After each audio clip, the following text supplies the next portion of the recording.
for go along, yeah. Sweet kiss, how I live. Now for go along. You take it from Peter today, Paul will take it from you tomorrow, mama. Sweet, living is sweet, oh, whether rich or poor. Why not pray for a long fellow? He can pray for a long life. As long as they live, you know, the better we grow. Fine, power is fine, oh, it can make you heavy. It's just like a brook, you know, a way to capsize. Sweet, kiss our liver. Not for go along. You might be can eat it, or a picture can eat it. Kiss our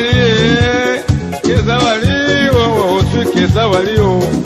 Not for go along. You take it from Peter today, or Paul will take it from you tomorrow, mama. You take it from Mary today, or mother will take it from you tomorrow.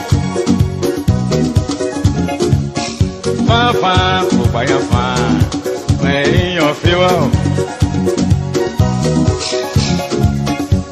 Well, people do to you, you go to cry. I don't know for one person, oh, it's a matter of time. Our time is a lesson, yeah, brother, this I have. Sweet kiss our liver, not for go alone, mama. Human being can eat it, oh, the deer can eat it. Kiss our liver.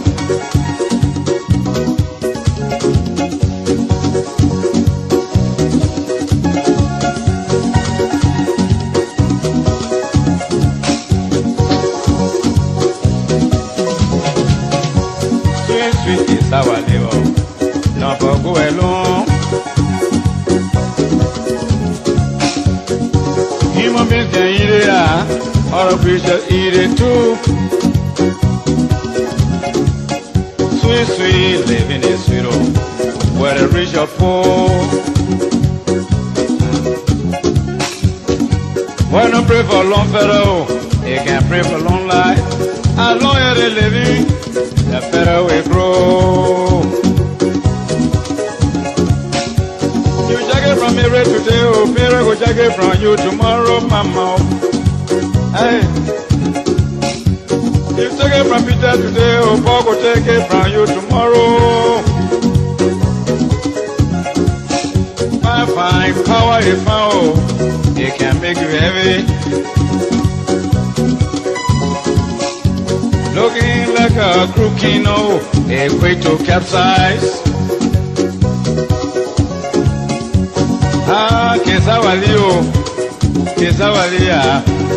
Kesawalia, mama, don't for go alone. Why not pray for long fellow? He always pray for long life. As long as they living, the better we grow, my people. Sweet, kiss our liver, not for go alone. After not for one person, oh, it's a matter of time, papa. After is a lesson, yeah, brother, this I had. I'm about away, never where my way gone. Be your woe. I'm about away, papa, yeah.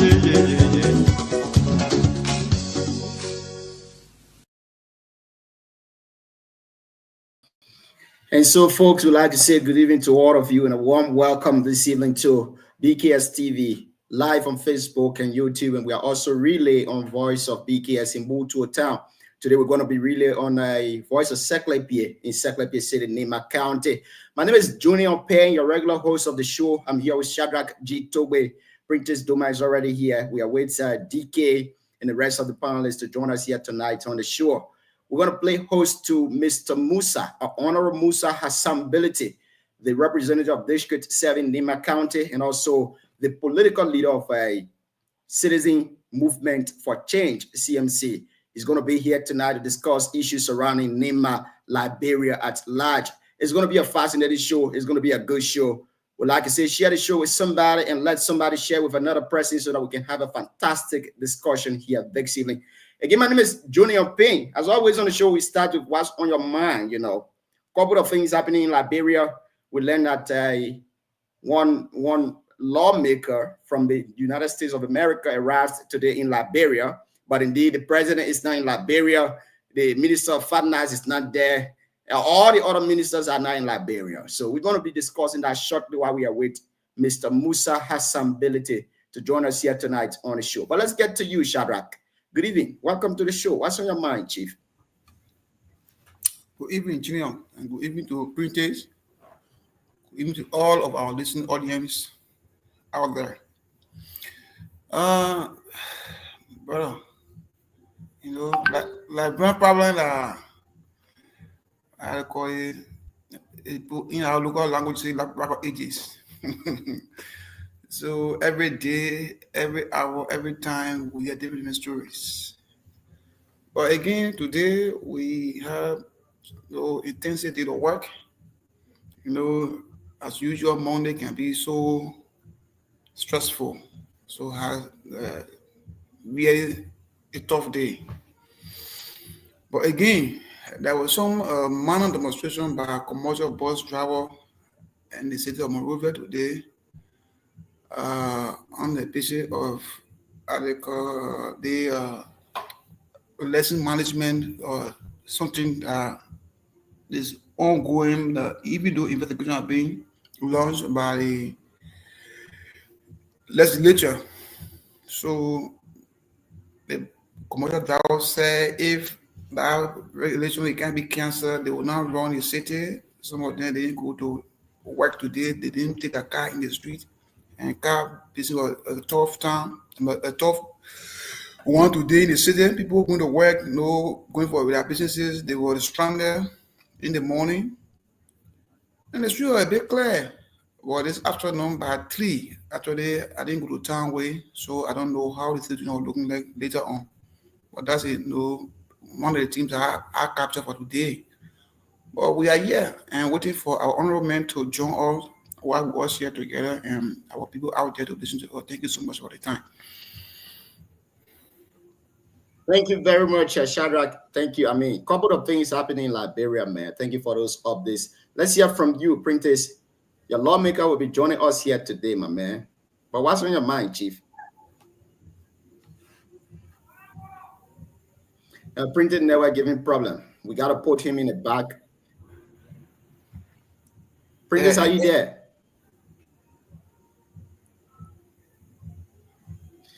So again, folks, we'd like to say welcome to BKS Television here this evening. My name is Junior Payne. Today is the 18th day of August 2025. The 18th day of August 2025. And of course, we are here again to inform you about the happenings in Liberia and around Liberia too as well. Yila Seva, one of our panelists, the guy can be patiently watching the show online. And then when something go against England, you can join the show. Yeah, I like it. So again, a couple of things happening today in Liberia. Musa Hassan Bility, Honorable Musa Hassan Bility, turned over his position as chairman of the Rule of Law Caucus over to District Number 3 Representative of Grand Judea County, Jacob C. Dibi, to take care of that chairmanship of the Rule of Law Caucus in Liberia. So we're asking all of those questions. Why did he take over the chairmanship? But again, it's going to be a good show. It's going to be a better one. CLT is already here. I'm seeing a couple of folks joining. Printers is here again, so we got to go back. CLT, good evening and welcome to the show this evening, Chief. What's on your mind? Good evening, Junior, and good evening to folks in Radio Land. It's a pleasure to be back on the Heat Hour. And I mean, it's a privilege once more to talk to our people in Radio Land and across Nima and Liberia at large via social media and the traditional media as well. Well, I mean, today, usually as it is, we give our thoughts on what is happening, in the country. I was following the page of the LMP today. I got amazed of how people are force fitting almost everything in the country. And you see that a man, and, he was arrested. Usually, this guy, I think his name is Melvin Swain. So he was, purporting himself impersonating as a police officer. So, according to the interview, he been in that store since I think March, but it was just the beginning of the investigation. But on the overall, he's a fake police officer with ID, and then unfortunately for him, it's a usual thing that he do go and harass people for lesson and what have you.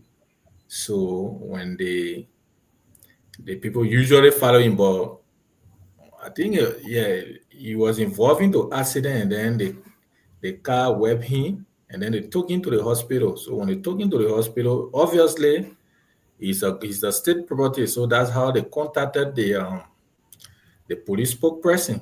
So and they went there. The guy is well dressed in his regalia, a police regalia, his his article and everything. I mean, the Make guy. I thank you, make I survive. Time for you. So, I just sat in my corner today. I have a little sober reflection as to how the country is manipulated from all sides and our security sector, and even everywhere people are just doing their own thing. I mean, it was, and they asked him, when did you join? How did, yeah, man, the man, he's an inspector by rank.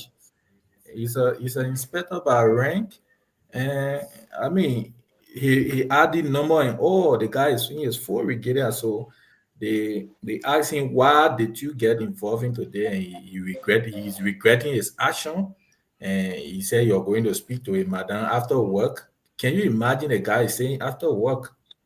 So that's how it is. And today, I mean, I followed that show. The guy even got ID number. In fact, the inspector number, everything on the badge. Not badge, but the ID card, his position, and everything. So it just show how our sector, how people are manipulating the system from everywhere.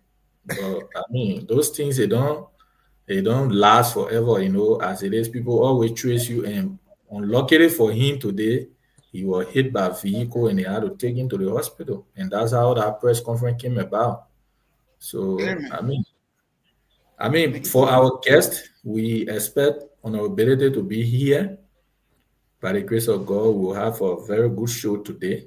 And we hope the rest of the panelists will join us as well to make the show a great one. Thank you, Gina. Thank you very much, Siawete. I mean, I'm now on top of information in Liberia as you guys do. So thank you for the update. Let's hear from you, Prentice. What's on your mind this evening, Chief? Yeah, good evening, Junior, and good evening to everybody. I hope you're getting me now. Okay. Yes. Yes, today I want to say it wasn't really a great one for me because I lost a big brother, Lonnie Herrick. Oh, He used to be WFP regional coordinator. At some point in time, he spent a good while in Cyclopia, uh, coordinating the WFP activities before he moved over to the Ministry of Agriculture. Unfortunately, last night we left on the show, and then folks started sharing his pictures on the social media, and I didn't actually know. So a friend had to send me his picture, and again, that's life. This place is not our home, and Actually, the news broke me down since I heard that late last night, somewhere about 12 midnight up to today's date. So, not, the whole day, for much of the day, I took time at least recovering my mental health because sometimes when you know somebody and so close to them and you have not heard of the person being sick and somebody just share with you that the person has passed off, you sometimes lost balance for some time. So I had to take the day to rest. But however, we needed to get ready for tonight's show. So I'm looking forward to our guest tonight and all of the panelists joining us. I trust that tonight's show is going to be incredible. Charity, okay, Junior is back. Thank you so much, Prentice. Again, I want to say my condolences to you and the bereaved family. Would like to say, take heart, take console in the Lord. That's the word of God. We can't question Him though. We are expecting our guests to appear here anytime, but we got a couple of recently the CMC held a program in district number 2, Sunny Coley, and that program brought together residents from across the district. Um, Representative Musa Hassan Belete, who happened to be the lawmaker, the political leader of CMC, spoke during that occasion. While we still expect him to join us here shortly, we are going to play that video. We'll have our 1 or 2 cents on that. And if he appears, then we can start the line of questioning from that direction. But again, folks, if you're just joining us, we'd like to say welcome to the Heat Hour here on BKS Television. On the Heat Hour, we say dialogue and not confrontation. We say words and not bullet. Good evening to you, Yelesef Valley, watching from the America, Trump country. Yelesef, welcome to the show this evening. Daros G. Kago is also watching us from Ganta City, Nima County. Alex Elgban is also watching us. And he says, my deepest condolences to you and the family. He's speaking to you, Prentice. It's going to be a good show, but Lorena Hinter is already here. We got to bring her on shortly. It will be a Hinter show tonight. Lorena is here. Prentice is here. And these people are from District 7. I don't know. They got more questions for the honorable man than I do, probably. But it's going to be a good show. Let's hear from Madam Lorena what's on her mind before we play that clip for our followers. Good evening, Madam Lorena. Welcome to the show, Chief. Good evening to every one of you, and thank you for having me again. And what's on my mind?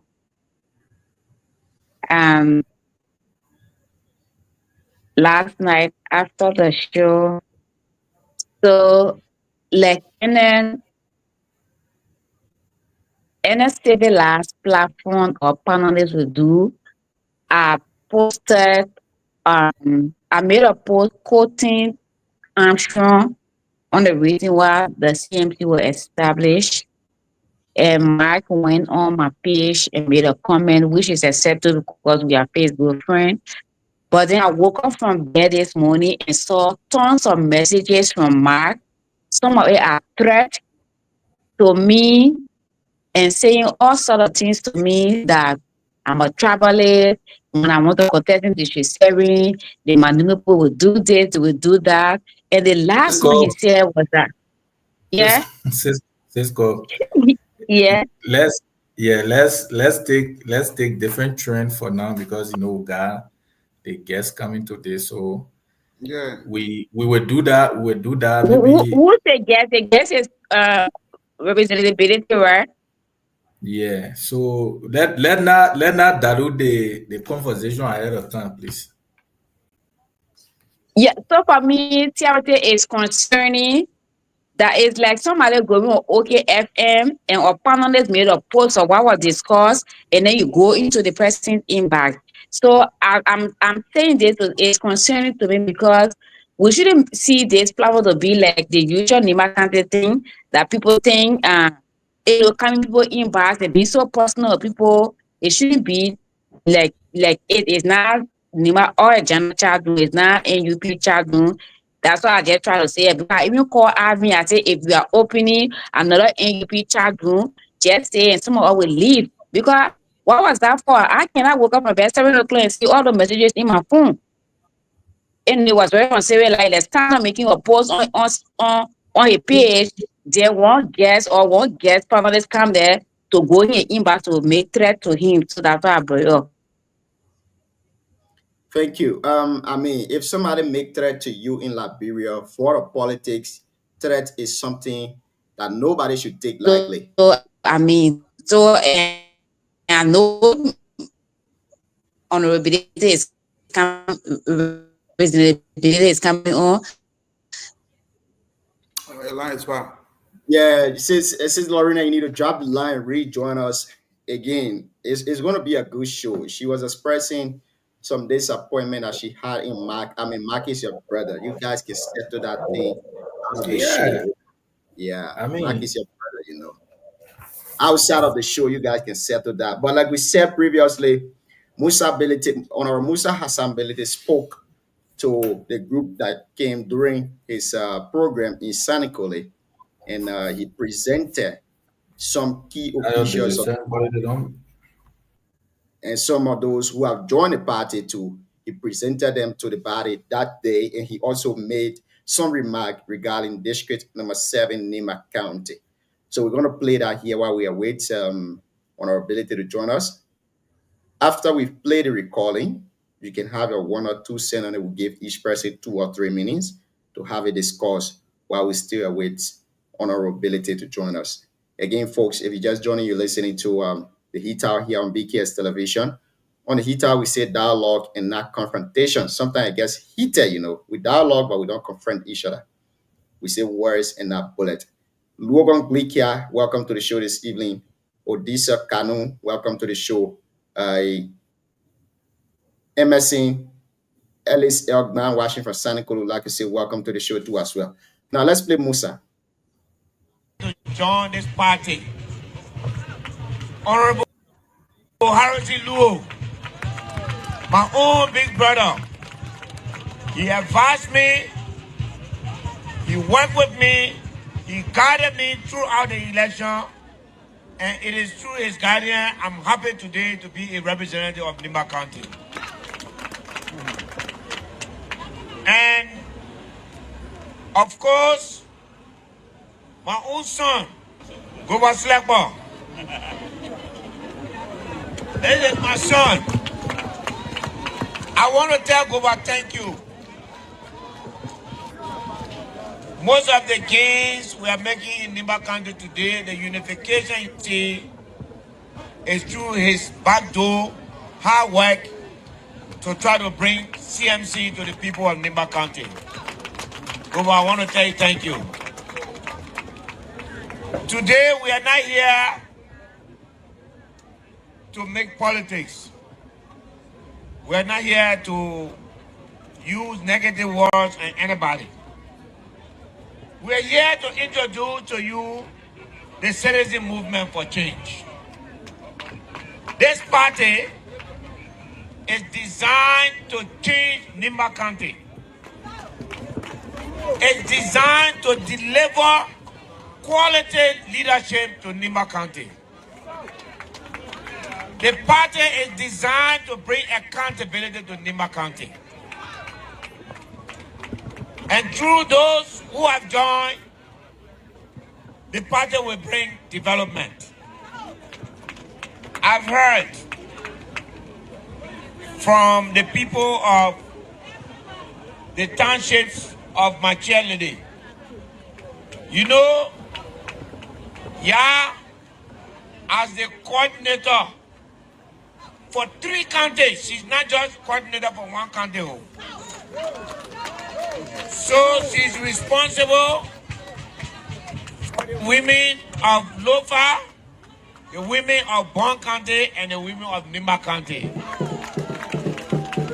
I'm very happy that she will change our party. Our party center is women. We are here to develop women. We want to make sure women are not abused. We want to make sure you have your CAPAs and have your small loans to do your businesses. That's what this party is about. And for the township, what the township need? For Bois, for the people of Bois, for agreeing,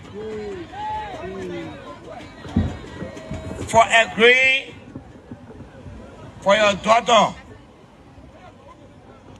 to join the CMC.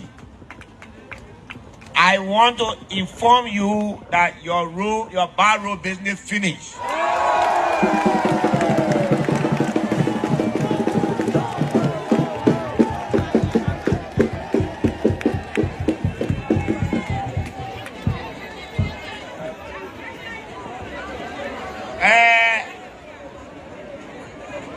For the CMC, when the election comes in 2029, we will not be making any promises. At that time, we'll be pointing to the things that we would have done already.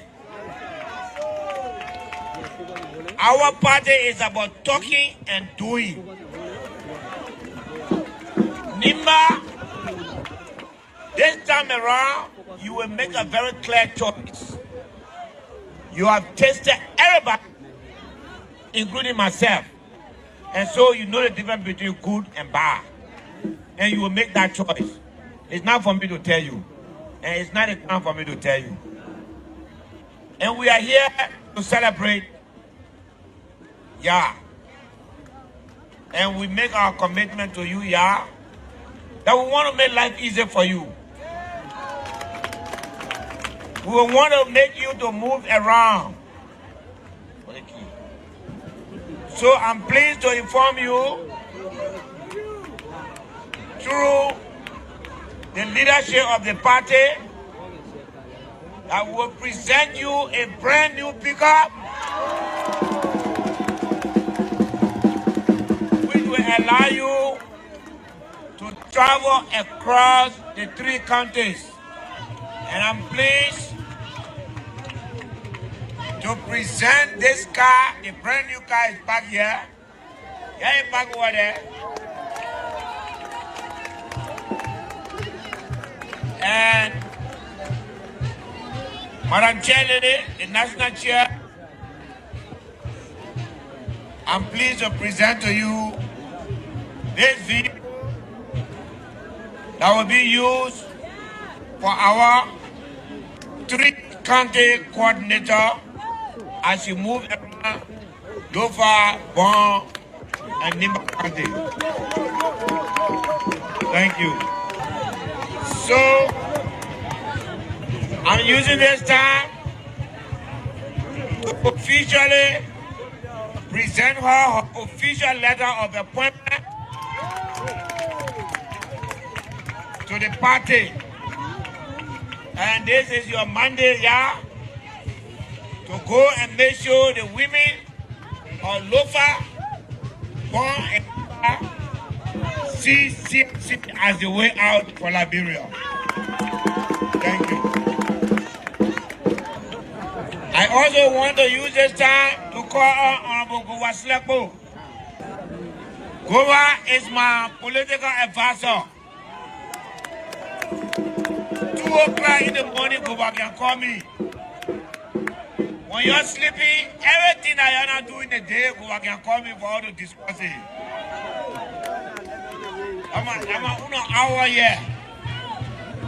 And I want to use this time to say congratulations, Mr. Slepo. And this is your mandate to do your work without fear or favor. And I want to call Honorable Harrison Luo to please come forward. The CMC has leadership structure. Besides the National Convention, a National Advisory Council is the higher decision-making body of the CMC outside of the convention. And this body,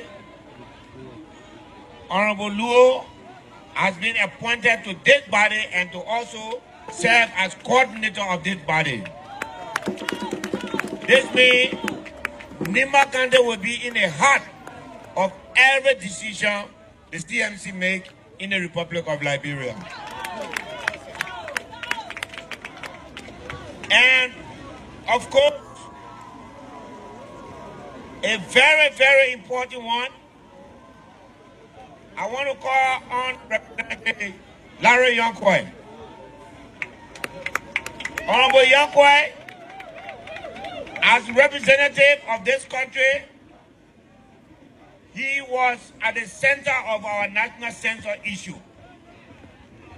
He went to school, he has education, and he has specific qualification. And therefore, I am pleased to appoint Honorable Yonkoi as Vice Chair for Data, Statistics, and Research. So with this position, every major decision, every development, everything we do in the party, before we move on to go do it, Honorable Yonkoi have to advise us. And so he holds the most important position in terms of the power movement of the CMC. Honorable Yonkoi, congratulations. Finally, I just wanted to say thank you, Nimba County. Thank you, Sanikole. And CMC, I hope you people are registered today, right? Yes. Everybody registered today? Yes. Some people say they didn't register yet. So we'll send a people to you now to register you. Yes. Everybody got to register for this party. Yes. Because this party is not about making promises and don't live by it. We make promise, we live by it. I am grateful. Yeah, I want to tell you thank you. We enjoy our time in Sanikole. We're telling you thank you. We want to tell our people thank you. I just have a small meeting with the chiefs behind there, and then we'll be on our way. God bless you. Thank you very much.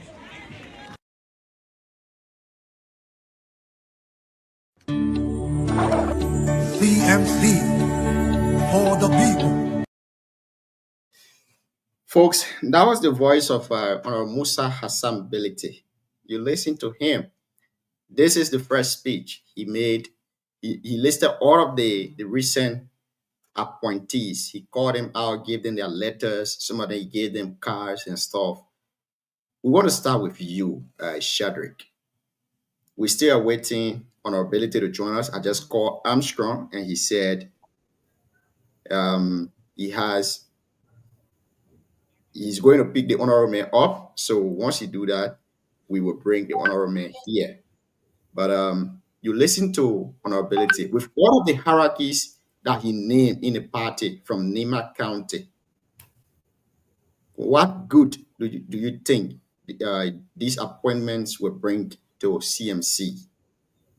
And where do you see CMC going? I know we discussed this previously, but we have to go to it because honorability is coming and we need to discuss all of these things. Let's start with you, Shadrach. Yeah, so, Junior, sometimes we are not politicians. When we say the hard truth, people will come for us. So you listen to if you watch today Gompa communication, even some of the chiefs, but the errors about taking for party, they keep on media live to appeal the name of people of their participation, that they were food of different things, and then when they made different things, where I was too busy, but I just saw the caption and they were speaking both manner and English, appealing to the country of their decision for partaking in that event being conducted by CMC. However, I'm not saying their opinion is everybody's opinion, who all the people that attended the party. But like I said, it's still early for people to start grading political party of their relevance in society. Yes, at this time in our country, whatsoever you conduct political gallery, people will go there. Like I said before, and I'll say it again, people go for different reasons.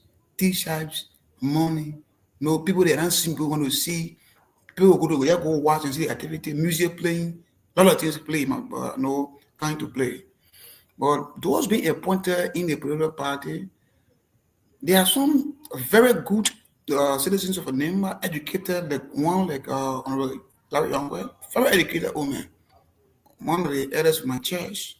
I respect him the law. He's a good son and father of Nema. He was one of the representatives, I think 2 terms for Nema. He played a role. Why? He knows why he joined CMC, why he will bring to CMC. Probably his past experience in governance in the city, he made the laws 2023 or some years have since he been sitting home, not working, he had he thought of he think he can make impact and he decided to join CMC. So we have to monitor it. I'm not if we are political scientists or analyze and project CMC, how they call it, prospect 2-3 months or a year or 2 from now. But what I can tell you is you still soon to create a political party, especially a newly established political party. Let's see one of the guests down there who is political advisor to the political leader. He publicly insulted some of us because we asking hard question.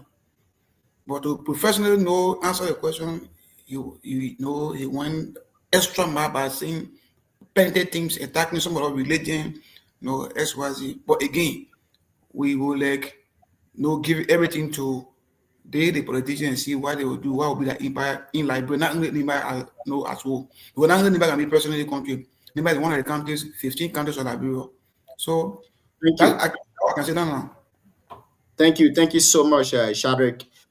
I have to say this very shortly. We will be bringing Honorable Takpo A. Mambia on the show very shortly. He has something to tell the people of Buyao. Takpo A. Mambia contested in the just ended district number 5 by-election, and this will be his first radio appearance. We are very sorry for taking you guys abruptly, but once Takpo comes, we'll go to him so that he can speak to the people of District 5 and tell us what he has for the people of District number 5. So very shortly, we're going to bring on Takpo A. Mambia. But until then, let's hear from you. See how it is. Zogia Tour. Musa Hassanbility, CMC, political hierarchies of Nema County. What do you make of those? Yeah, John, thank you. With all fairness, the political atmosphere from now to 2029, there will be a lot of shifting, and there will be alignment and realignment. So it's not strange to some of us. And most time, politics is wholly and solely based on interests, as we always claim. But as a politician, I will not be deceptive at this moment to say the CMC, the forming of the CMC is nothing new. There are intentions of forming political party. True it is. And every man, will grow our ambition and will want to be what he wants to be. And on the basis of that, for me, my earnest opinion is just about the timing in which the formation of the CMC is now, because for most time, people form political party a year to election, sometime, a year, 2 years, or maybe 6 months to election.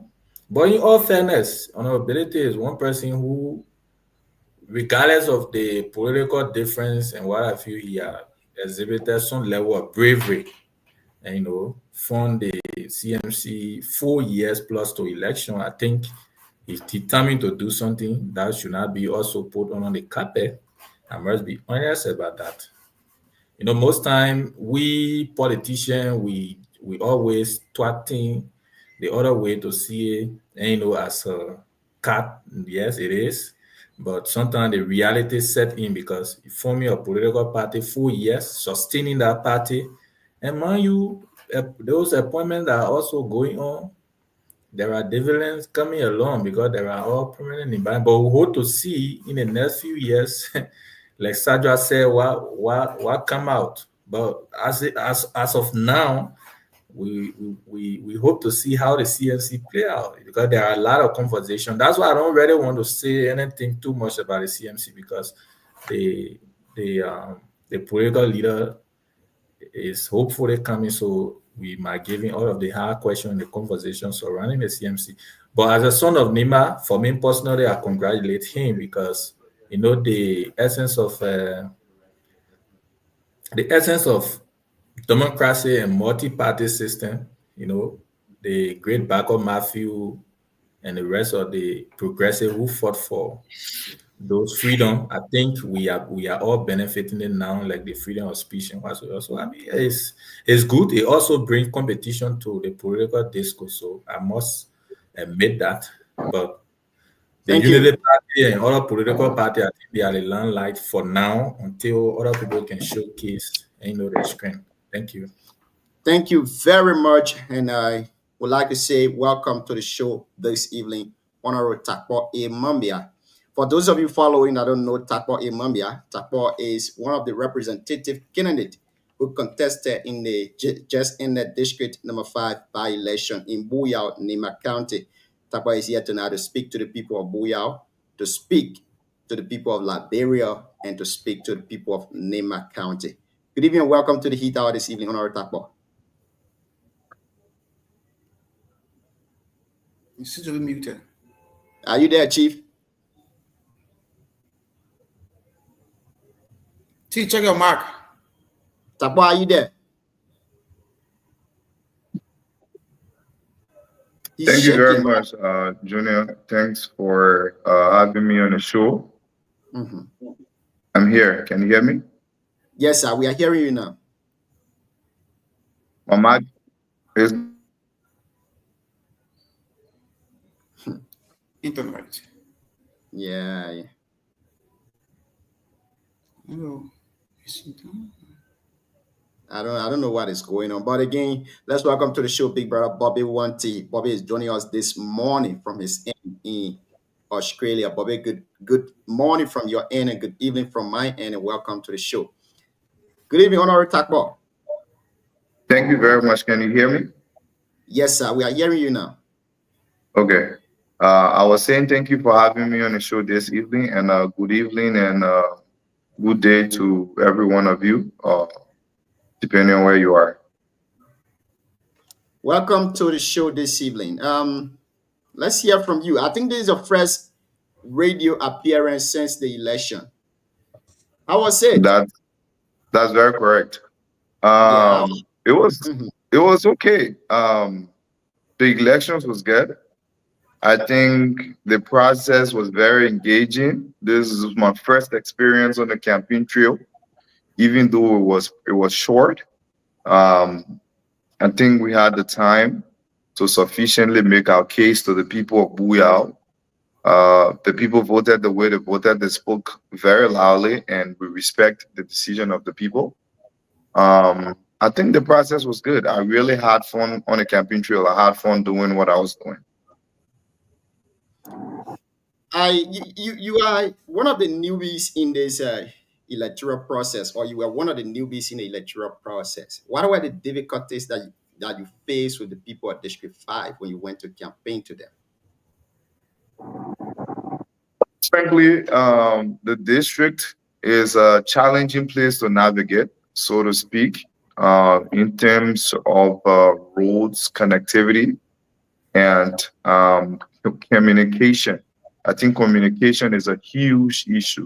There were times where for 3 days we couldn't speak with our families because we were consistently out of coverage area, or we were sleeping in communities that didn't have any means of communication. Sometimes you sleep in a place, there's cell communication, there's no internet connectivity. Even in the Great Butuo, the internet situation in Butuo is ridiculous. Other than that, with the people, there was no challenges with the people. The people of Buyao are very hospitable.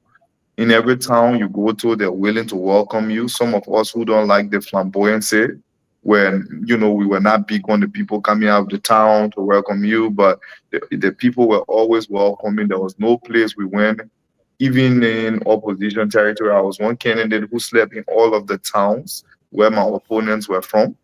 There was nowhere you went and people refused to lodge you or people refused to talk to you in the town. And every candidate who contested in this election can bear witness to that. The process was great. Like I said, I had fun doing it. And like we all know, besides the one incident of electoral violence that took place in the Florida Gameplay Belt, there was no reported incidents of violence during this process. Some of us continuously avoided confrontation on the campaign trail, and that also helped to keep the process quiet. You were one of those candidates that always preach unity, peace during your campaign. Now that you have lost the election to Honorable Porter Quadro, what are plans on the way for unity in District 5 from your camp? So first of all, let's talk about the election result, and then we go to the person who won the elections, and then we go to the plans. I don't think we lost these elections. Yes, numerically, we did not attain the numbers we wanted or the numbers we thought we were going to get. But there were several positives from this campaign. There's several things we took from this campaign that we use as a stepping stone going forward. First of all, first and foremost, we inspire a lot of young people from Booyah. Our candidacy inspire a lot of young men and women from Booyah who can sit today and know that there is no boundary on what they can do or what they can achieve in personally, politically, in any form in life. The second thing is the fact that we lay peace and unity and education as the fundamental of our campaign. I think today across the district, people who are reporters, our opponents, they are congratulating us for the campaign we ran. My campaign was the most organized campaign, the campaign with the message in the elections. We stayed on message throughout this campaign. We never got distracted. We never seek any form of confrontation whatsoever with any of our opponents. We stayed on message. We not for one day at any given time mentioned any of our opponents throughout this campaign process. And to a greater extent, the people of Booyah congratulated us for that. Today, you go into the district, apart from the election result, who won and who lost the election, that's what people are talking about in this process. And we think that's a win. That's a win we believe we took from these elections because we brought a completely serious side to the political discourse in Booyah.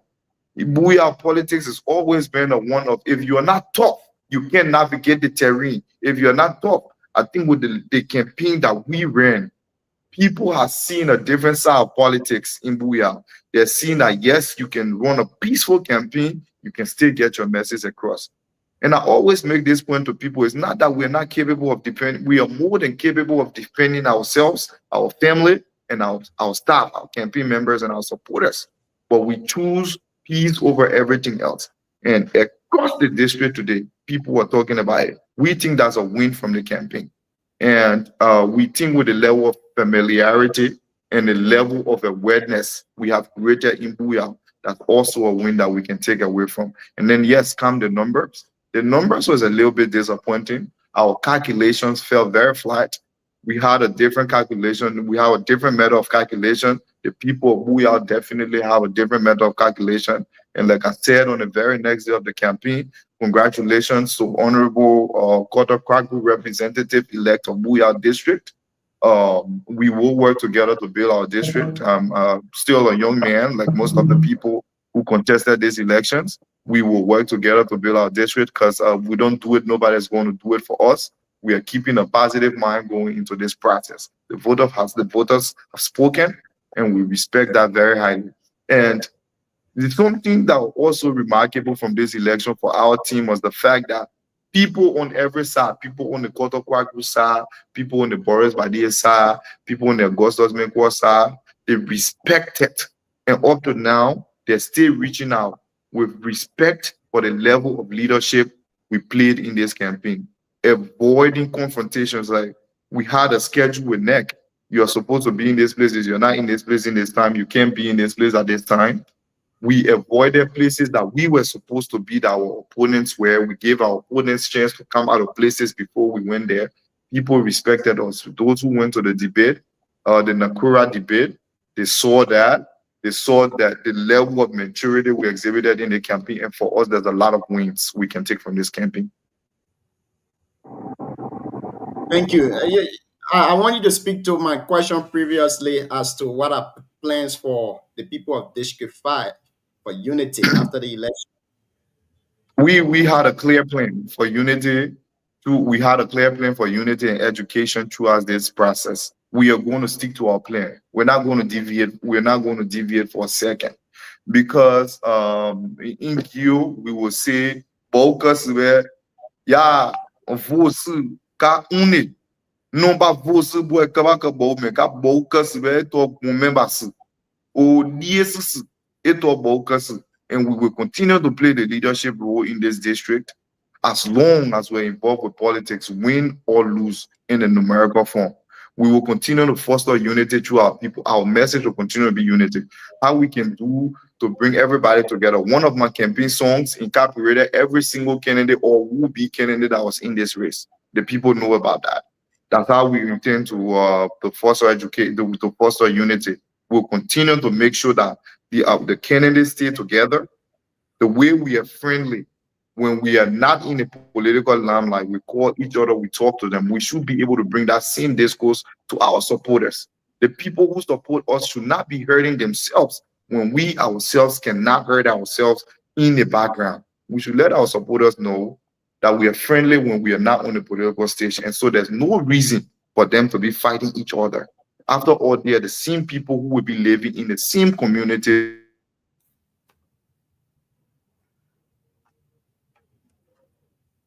Wow. So election, we continue. We will. A local call came in. I'm sorry, a local call came in for a second. We will continue to foster the message of peace and unity, and we will continue to push forward for this. As it relates to our plan for education, it is clear. There's certain things that we don't have in our power to do right now. We don't have the oversight, the power of oversight over the schools and what we need to do. We have proposals that we can work with anybody who want to work with us. They're non-for-profit organizations that we know that are already working in the district. We will continue to work with these people. As it relates to paying tuitions, we will continue full scale on the tuition initiative that we've taken throughout the district. That will continue to, we will continue to foster that. We'll continue to foster the people that we can help us out of the district to go to UL, Nimba University and other places that we can. We will continue on those trajectories. On what we have control over, we will. What we don't have control over, we will advocate in those areas. What we can make improvement on our schools, we will. The education system in Buyao, just as this country, needs a total overhaul, and we had a clear plan for that. We will not renege on our plans. We will continue to foster the plans. What we have power to do, we will continue to do them. The ones that we do not have power to do, we will advocate. If they come to fruition, we thank God. If not, we hope that the people will see reason to give us the responsibility and the power to provide such oversight over the district. Thank you very much. Let's go to Prentice. From Prentice, we'll go to Bobby. From Bobby, we'll go to Shadrach. Takpo A. Mambia is here tonight, Prentice. Your fellow UPist. 2 questions. Gian, can you hear me? Yes, I'm getting you. Are you hearing us? Gian, can you hear me? Yes, sir, I'm getting you. My God. TK now on the show that only Shadrach, yes. So I think that Shadrach playing with Takpo Newe tonight. And I'm like, bro, why open with no making the Your own brother, you sat in Monrovia, you didn't go to vote the man. All right, yeah. All right, you guys contribute to Takpo. So don't be the project All will that you move bring a video talk about defeat. So that one is clear. But again, before, while we are waiting Takpo to join us or on our ability to join us on tonight's edition of the show, let's welcome Bobby Wanty. Bobby was on Bobby Apeki. Let's hold you there for a bit. Since Lorena was here, she was making a point and she dropped. Lorena, over to you. Let's give you 2 minutes to say what you wanted to say before we go to Bobby.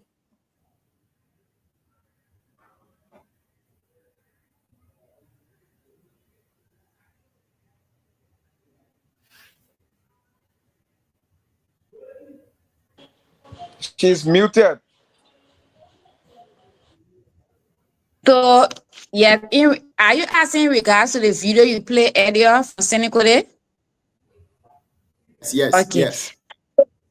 So for me, I love competition and I see everyone as a potential competitor. So because of that, I don't overlook anybody, no matter where you come from and who you are.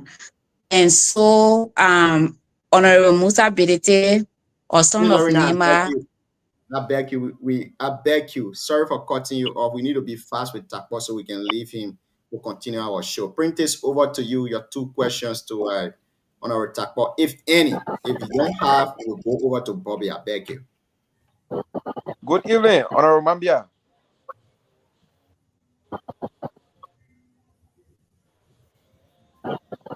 Honorable Mambia, getting me? He seems to be facing problem with internet. Honorable We are Mambia, I hope seeing you getting me. easy.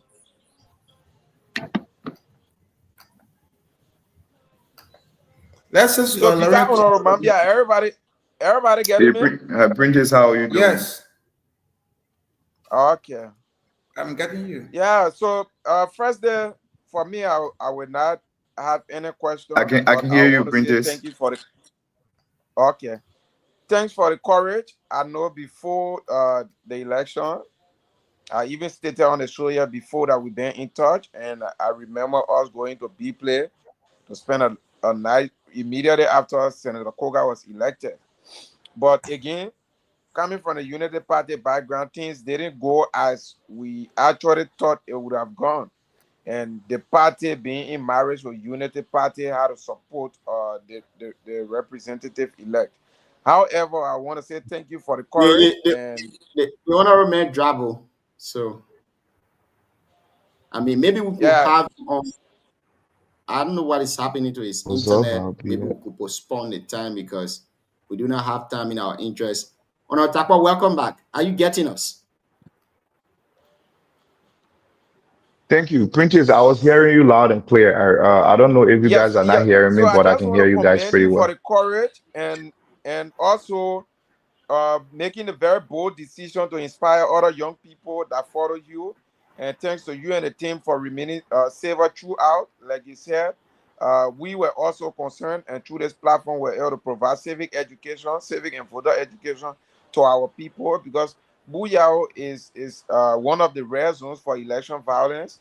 So when young people like you and others participate in election and you maintain, core issues rather than triviality, you help to ease our work here as well, or complement, what we do here on the Heat Hour.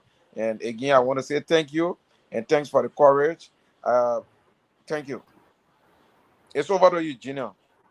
Thank you very much, Prentice. See how you drop the line, you just come, we're going to hold you there for a bit. Let's go to you, Bobby Wanty.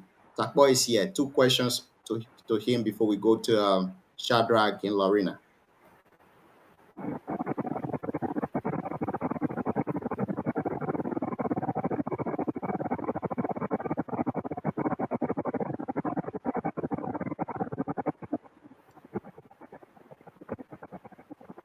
Yeah, Takpo network is actually bad tonight. I think we will have him maybe tomorrow. Let me call him to let him know that tomorrow we can have him on the show. But again, over to you, sis Lorena. Let's hear you. Yeah, so as I was saying, I see in this space, I see everyone as a potential competitor. And so Representative Bility or son of Nima starting or establishing the CMC at this time, and it's not anything that we can overlook. And having former Representative Larry Yonkwe on board, having the wealth of former Representative Prince Topa, and we all know that it is an open secret that Prince Topa, his second term was won because of his wife.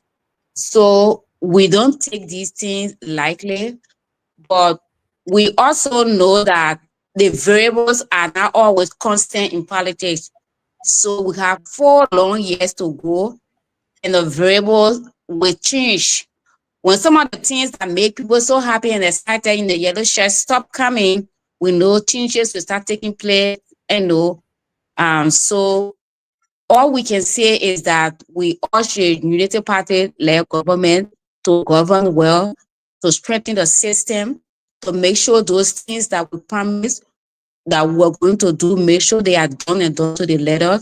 And once those things are done, because Honorable Bility this morning, I've listened to him, he said he only came so that because Unity Party and CDC, the country is tired with them. So if Unity Party does well, then no need. So if we do well, I mean, there's no need for him to contest. So that's for me, that's my question. We just govern well, and then 2028, we'll see whether the variable will remain the same, whether we'll see the same people under the same hat, wearing the same yellow t-shirt and jubilating. But I can say that the variable will change by 2027, 2028. For now, we are not interested in political rallies. We are interested in strengthening the system. We are interested in doing those things that we said we were going to do. Thank you very much. Let's hear from you. I think Bobby, let's hear from you. From you, we go to Prentice, Shadrach, and the rest of the panelists. Yeah, it's good evening to everyone. And it's good being back here. My sister, what's her name, Lorena?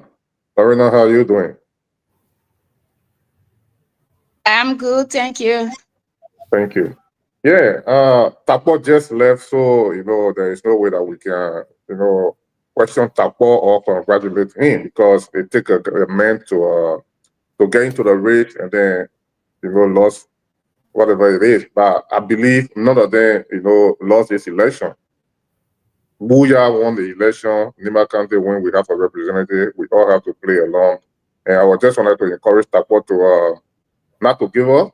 Like we were saying to Armstrong yesterday, a lot of people have lost election 4 or 5 times, they still go. So let him remain peaceful, remain forceful, and committed to what he wants to do. And we'll still be here to let our people know what the best way and how peaceful that we all can be to each other. And the election in District 5 was very peaceful, and we tell District 5, the citizen, thank you very much for doing what it did, because our district have been, painted somehow when it comes to elections. To CNC, I mean, like we said, we're waiting for the honorable man to come so we all can be able to ask a question that we're meant to ask him or to ask a party. But I will always say there is no small political party that you will say this one is a small one, this one is the big one, will do this. If somebody decide to put a party together, like our people say in the Bible, if Christian man say our chunky will rag, remember the rag is in the person's hand. So if Musa is coming out in Nimba and say he put a party together in Nimba, I mean, I believe Nimba County should be happy, because Nimba County is becoming a political hotspot. We have NDR there, which is it comes from Prince Johnson. We have Omen Tiawan Gonglo there, who has his own party, and Musa is coming up with party. So I mean, we're getting somewhere. It's just that we just have to ask all of them the tough question, that we cannot fall back into the same position we was in long time ago. That everybody look at Nimba, every Nimbadian as a bad people. If they coming with truthfulness, they coming for Nimba to benefit, for Liberia to benefit, for the citizen of that country to benefit, then it will be the good thing. So we'll wait until we get the honorable here so we can ask him all the hard questions that we meant to ask. Thank you, Jim. Thank you very much. Over to you. Printers, you spoke earlier, or was it Shadrach? Okay, Mr. Matheson, let's hear you. I think you listened to honorability recording that we play. He named all of those hierarchies that he appointed in Nima County from the leg of former District 2 First Lady, Madam Yatukba, to Harrison and the rest of the folks. What do you make of this appointment? How do you see CMC going comes 2029? Do you think CMC will be a force in the body politics of Liberia after their first defeat in the just ended senatorial by-election?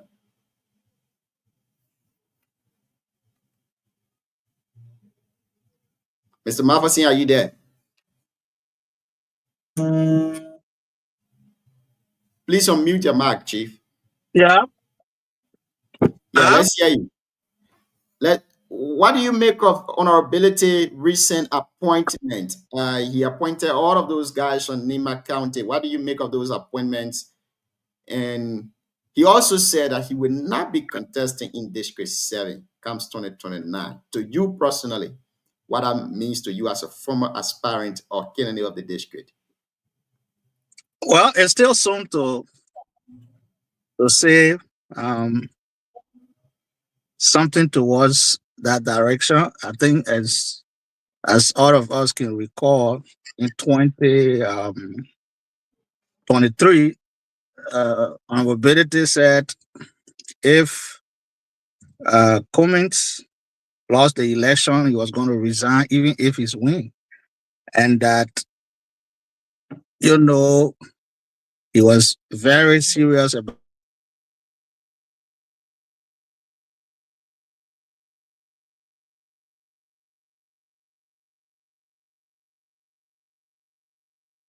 was different. So those are political talks.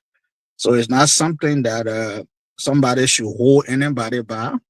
The variable could change at 11 hours, which is also good. But one thing I can say, Belete is one person who understands grassroots politics. He knows how to fight.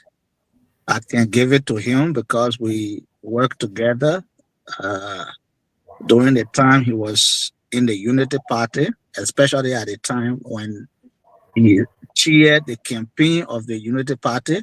So every political move by Belete should not be underestimated. He can be serious and he's well liquid. And in politics, once you have the financial wherewithal, it puts you in a better position to navigate your way through, especially when it comes to Liberia, given the economic realities of our people. So it's something that the Unity Party should see it in a serious way to now begin to put their houses in order and to deliver actually to all of the promises or some major portion of the campaign promises, because the failure of the Unity Party will mean an open political level playing field, which will give opportunity to any new entrant or people who have been there before, like Cummings, like Councillor Gonglo, like the president we hearing he should be coming back. So it's a welcoming news, really, because that's the beauty of democracy. And I welcome it, especially now that he's opening up a majority of his appointments are in Nimba. It tells you his intent. It tells you he's very intentional and very calculative about what he's doing. He knows it, and he knows his end game. I have known him, and I respect him for that. No one should take him for granted. Thank you. Yeah, basically, that's my thing. Yeah, I beg you. Let hold you there for a bit. Let's conclude with Takpo. Honorability will be joining us very shortly. I just spoke with his senior advisor. He will be joining us very shortly. So let's conclude with Takpo, then we can go over to honorability. Now over to you, Bobby. One question to Honorable Tapo, then from you go to Sis Lorena, DK, Mr. Mafasin, and then we call it a day from the end of Tapo A. Mambia. Yeah, thank you, John. Tapo, how are you doing?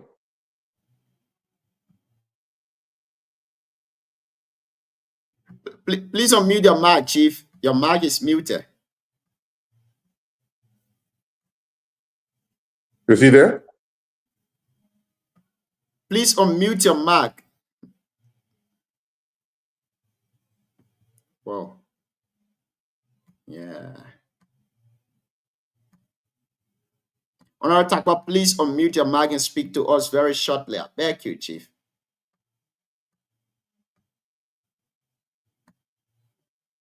All right, Joe, for time, say we can keep going. We can schedule Tapo another day because it might take let me talk to him behind the scene, and we schedule him for another day because his line is really, really bad. DK, over to you. Let's hear from. Thank you, John. Thank you for coming. Former representative, aspirant of district number 7. Thank you for coming, Mr. Doma. The loan female candidate that will be in District 7, hopefully in 2029, Madam Lorena Donke, and to our security expert, soon to be police director in Liberia, Bobby Wanty from Australia. You can sit down here, America, that you give me position. Well, when CNC paying you, that what you can do.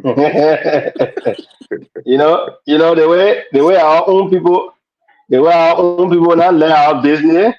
They pour in. You know, the thing is when somebody say we say in America we're feeding the day and you taking off for granted, give it to Doma, who is a party executive. He been all over the place. The boy had to go back to the advocacy, suspend political activity, and you still see we must be sinking behind Koga and Jeremiah Kumaya. We tired. We'll go after them. We'll put our money behind them to put them in our place. So we'll sit on our own platform, do our own postcast, and say all the negative things they're doing to us, the young people. The people just taking our money, saving it in bank account abroad, for only their children. Will say it. That's a carry them recording to them say that DY said it. Thank you. Y'all go to the next panelist. You ain't gotta put DK in the back. You know, I'm talking for you. I'm talking for you. I'm talking for you. So I know Gio. That new party making him like that. Don't say anything. Bring out guests. Very good learner. Earlier today on the question we had to be given, we had to be systematic. So I will send that learner to us so that when somebody is asking for District 7, then we will not leave on District 7 and go back Polu to come back. And that's on our Musa ability, John. Also, thank you again for coming. They hear from the loan fee making there. I was in the back. Marcus were talking a lot, and I'm not campaign time here. Let's suspend their campaign activities. Me and Doma will talk less tonight. Thankfully, I will join on my computer soon and restrict their talking point. I will do that. Thank you, Lorena. Let's hear from you. I already spoken. I said the establishment of CMC is not something that we can just overlook. It is not something that we also think it will remain as it is, because timing is very essential in everything, and especially in politics. And so to have all those people with the cars giving a gas slip or going to the station, getting gas, giving them money for moving around, there are a lot of things that could change the variables before 2029. But my only concern is for the United Party-led government to do the things that it promised to do. Once those things are done, then we have a word to say. But for now, we cannot go into political rally competition because we are here to govern. We are not into competition or political rally. You know, when the child starts to crawl, he wants to show to his people that he can really crawl, right? So he play a lot of stars and maneuver around the place. When the child is already walking, he doesn't care. I mean, he's walking, he just focus on where he's going. So United Party is already working. They are the sit there government. And so all we need to do is to do the things we're supposed to do while political rallies are taking place. And we know, definitely we know that some of those variables will change. And I tell you, while they were in St. Nicolas, TV of the president tested a VP, my man, that they're doing 18 years old. So we're happy about it. So it just tells us how people are very not sincere when they're doing those things. They see like a hustle grind. You had a VP phone. You got people putting a VP into trouble. You had a VP phone when somebody tested him. The VP is not even here. The VP is coming today. But the VP is my brother. Is my brother-in-law, so we can talk. Okay. John, you back? What do you want to say? Short people. John, you okay? Yes, I'm okay. I'm back. Okay, so you hearing from Siawete, you hearing from Siawete, we're restricting people with interest in District 7. We have to restrict them for now. Let's go to Siawete from District 7 and 4. So Siawete is basically focusing 4. Let's focus on Siawete tonight. Thank you, Siawete. Let's take 3 minutes on this. Yeah, thank you. I think previously I laid my talk, but it was good. Takpo came out, like he said, his first experience. I want to speak to Takpo you a little bit. His first experience, like he said, going to, such a crucial election.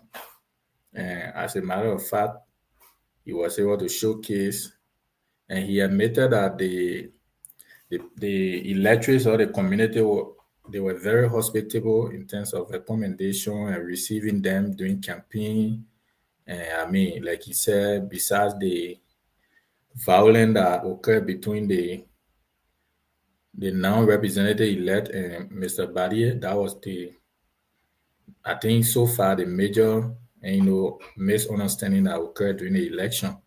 So on the overall, I think we gave kudos to our people. They did well during the election. And he, as a young man, I think he was one of the intelligent young men during the process, because we didn't hear him, going at somebody. And even during the debate, he was one person that actually laid out points. Unfortunately, the debate did not end as was expected. So, I mean, it was a good experience for him as a young man going to election for the first time, regardless of, the numbers and what have you. But I know he learned a lot of lessons from there. Gio, can I ask Siawete? Yes, sir. Siawete, this question you can address it in Doma, even in Maposin, you're interested.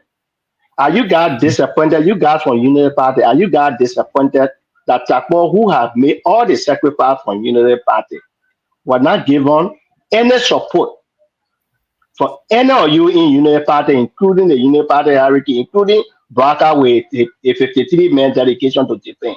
Are you guys disappointed at Takpo, who controls both US and Canada, did not get the kind of support he needed as a star of the party? And have you guys, including Doma, who is the youth secretary for NEMA chapter, have you guys said anything publicly on that issue? So can I come in on that? Well, the issue of support to Takpo, I think, I don't want to be fast to say, because Takpo is a political person. He did not make any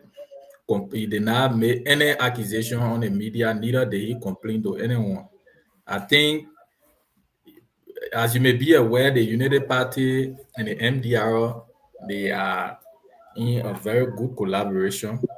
So even during the past election, there were people who contested on the Unity Party ticket, and people also contested from the collaborating political party ticket too as well, people who have relationship with the Unity Party.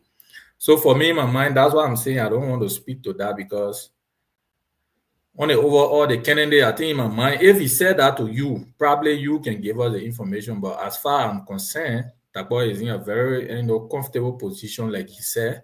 He went through the election, and I don't think he had any problem. Yeah, maybe if he Don't man laughing at you. Don't man laughing at you. The thing he said not correct. No, I don't will laugh. So I mean, on the overall to answer your question, I think Takpo is a very good young man. And you know, the Unity Party, like I said, is in a marriage or in a collaboration with the MDR. But I know Takpo did not have any issue. He has support from other partisans as well. Even people from the Unity Party that supported him. But man, you in 2023, you have people from the other side of the coin.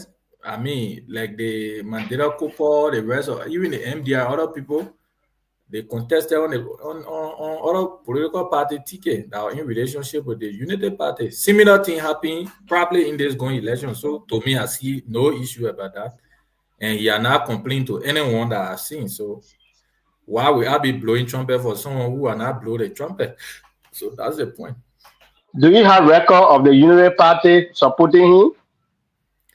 That's what I'm saying. Unity Party, I know but Unity Party as an institution outrightly did not come out to say they are supporting Kotoko as well. It was the MDR. So I mean, by de facto, you know that Takpo Mambia was the candidate, representing the Unity Party. While it's true he went as independent candidate, he had a overwhelming support of strong Unity parties in Nima. I can assure you, you ain't asking. Probably if he report to you, I don't know, but I know Takpo has a very good campaign with some member of the Unity Party in Nima. I said he can distance himself from that, or if he reported to you, then of course I can speak to that. But as it stands, I think he got support of the Unity Party. Man, you Takpo too, he just going to the district. So that was another factor that played to the election. So you are not actually known by the common people there. Like he said, Ali, he has shown himself for the first time. He has not lived there, live all his life in Yegepa and Sanikole, and then at least to show himself now in this election, I think it was a good thing. Moving forward now, it might give him a very good number. So that's what I can say. But with a defeat to attribute to Unity Party, no, I don't think that would be fair to the Unity Party.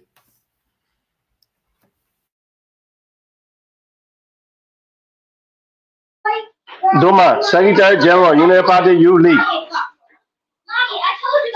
I think this appointment will be a very strong term to use because Takpo himself, like I said tonight when he made the appearance, all of us, the entire party executive, when he had come down from the States right after the election of Senator Koga, we slept deeply, we had discussion.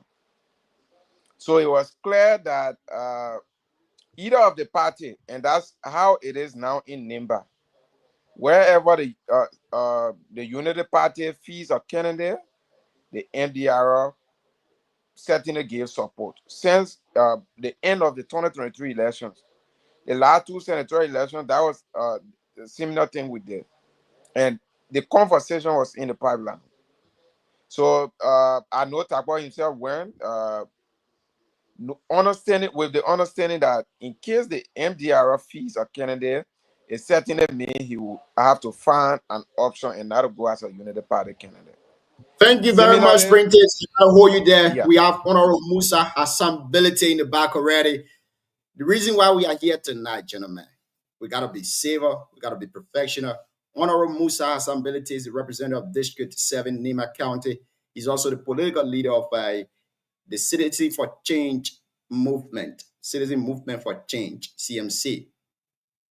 He's gonna be telling us much more about Nima County today, telling us about Nima Unity, telling us about his development in District 7, telling us about his recent turnover as a chairman of a Rule and Law Caucus. We're going to ask him all of the questions here tonight. Ladies and gentlemen, let's welcome on the show tonight Honorable Musa Hassan Belete. Honorable Musa, good evening and welcome to BKS TV and welcome to the Heat Hour here, Chief. Thank you. Thank you very much. And good evening to everyone here tonight. We are glad to have you on here tonight, Honorable. For the sake of our audience, those that are watching you live on Facebook and those that are listening to you in Bluetooth, it is to our knowledge that Radio Cercle PA is relaying the show. So we'd like to say kudos to Radio Cercle PA. Voice of BKS in Yao District is also relaying the show tonight. So can you introduce yourself? Who is Musa Hassanbility? Tell us a little bit about yourself, Chief. Well, like you said, I am Musa Hassanbility, representative, District 7, Nimba County.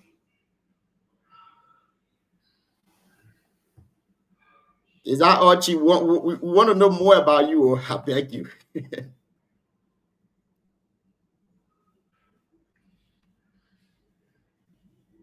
Honorable Musa, are you there? Yeah, I don't know. I think something is. I think when I get a call, it gets interrupted or something. Yeah, that's true. Yeah. Anyways, welcome back. Tell us a little bit about yourself. Well, as a public servant, I hopefully that's what I do. I'm in the House of Representatives to serve my people from District 7. Currently, I'm political leader of the Citizen Movement for Change. And, I've transitioned from being a businessman to a career politician. So I can't say much about myself. The rest is on the internet. Good, bad, true, lies. They're all there for you to decipher. Now, people want to know this Musa Ability. The name rings everywhere. Where he hails from in District 7, who are his parents, his educational background. Do you care to tell us a little bit about that, Chief? I was born in Saclay. My both parents hail from Saclay. My mother comes from Nyesen, whose grandparents come from Bowen. My father comes from Saclay. I was born in Saclay. I went to Tozo. I went to Johnny Vocal. I went to the Saclay England School. Then I came to Monrovia. I went to AME Zion. I graduated from AME Zion. I went to AME Community College. I attended temporarily at Johnson Wales University in Denver, Colorado. Came back, obtained my BSc, and been doing business for the last 30 years. Thank you very much. Because of time, we're just going to jump through the questions here tonight. Let's go straight to CMC. What led to CMC being established? What is the dream behind CMC? We hope we can do it differently. Currently, we are not satisfied with the way politics is done in Liberia. We want to do it differently.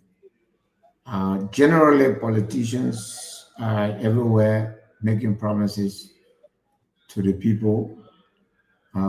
We think that you can make promise, but at the same time, you can do what is within your capacity instead of just asking the people for everything and giving them nothing back. We want to, encourage a more accountable system. We want to encourage a people-centered governance, and we don't see that in any of the political party currently operating in Liberia. So we are, definitely hoping that we'll do it differently, and that's why we formed the CMC, because we are disenchanted with the current political setup of our country. Thank you. Let's turn over to DK. DK, welcome to the show. You have two questions. Let's be straight to the point. It is to my knowledge that our ability is a little bit engaged, so we have to be very brief about questions. Thank you, Chairman Benedict. I know your name changed now from chairman to political leader. Thank you for accepting our invite to join us. Uh, my first question is, I know you said you will be contesting as president in 2029. Who are you leaving the serving with? Oh, a lot of good people in District 7. A lot of good, respectable, representative people, representative quality people. So it is not for me, because I'm the representative, it's not for me to make that judgment. Even for us to agree to endorse a candidate, we do a lot of engagement, we do a lot of consultation, and also now that we have a political party, we hope that the person representing our aspiration for the district will also be a member of our party. But that necessarily does not preclude the fact that we will consult the people, and that consultation will ultimately define the decision we'll make. Thank you, bossman. So my next question is still on District 7. If that decision will be made, will you support any of the candidates that ran against you in the 2023 election? If they need be, they can join your party. They are all good people, respectable people, and any one of them is qualified to be representative. Plus other people who may have interest, not necessarily, the people who ran against me. Maybe the people who ran against me, some of them may not have interest again. There may be other people coming, so it doesn't matter. But we respect everyone that, ran against us. Thank you, Honorability. Over to you, Bobby. Bobby, you have two questions to the Honorable Member. From you, we go to Lorena. From Lorena, we go to the rest of the panelists. Let's be brief with our questionings.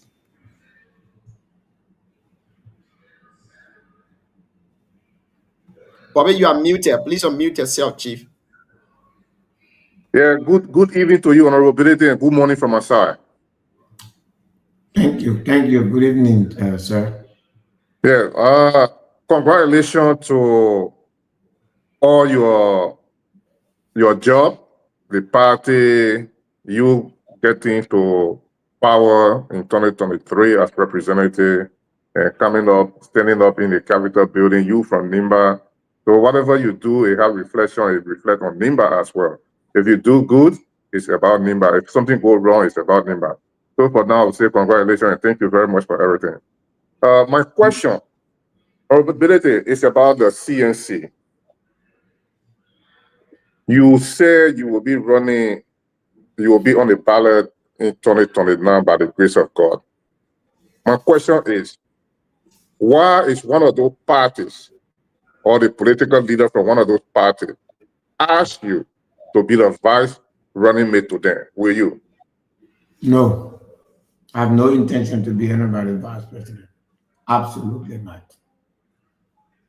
Zero chance.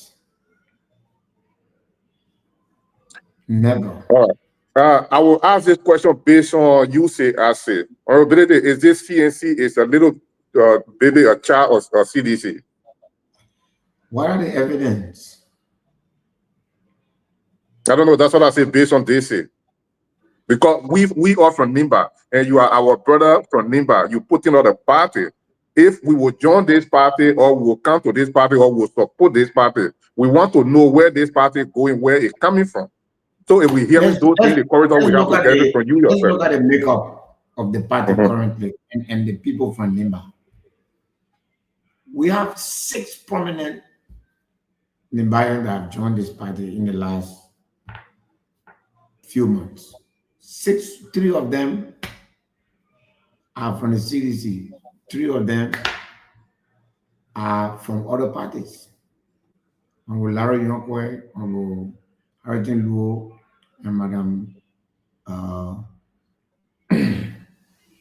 Toba, who just joined 2 days ago.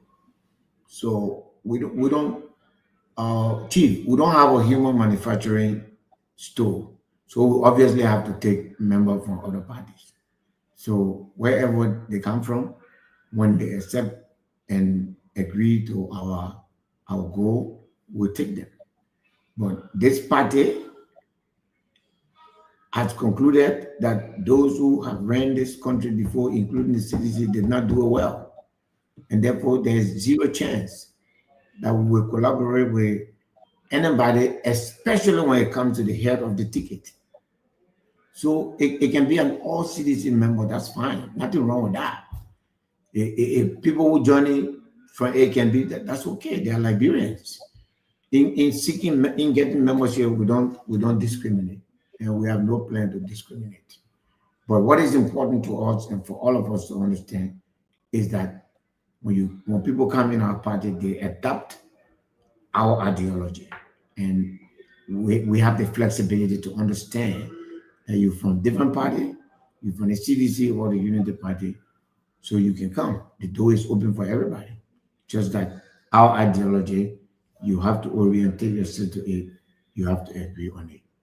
So, and by the way, one thing, we are not antagonistic to the CDC because mostly there's a likelihood that election will go second round. We may need a CDC to support us. So we're not here to open a war.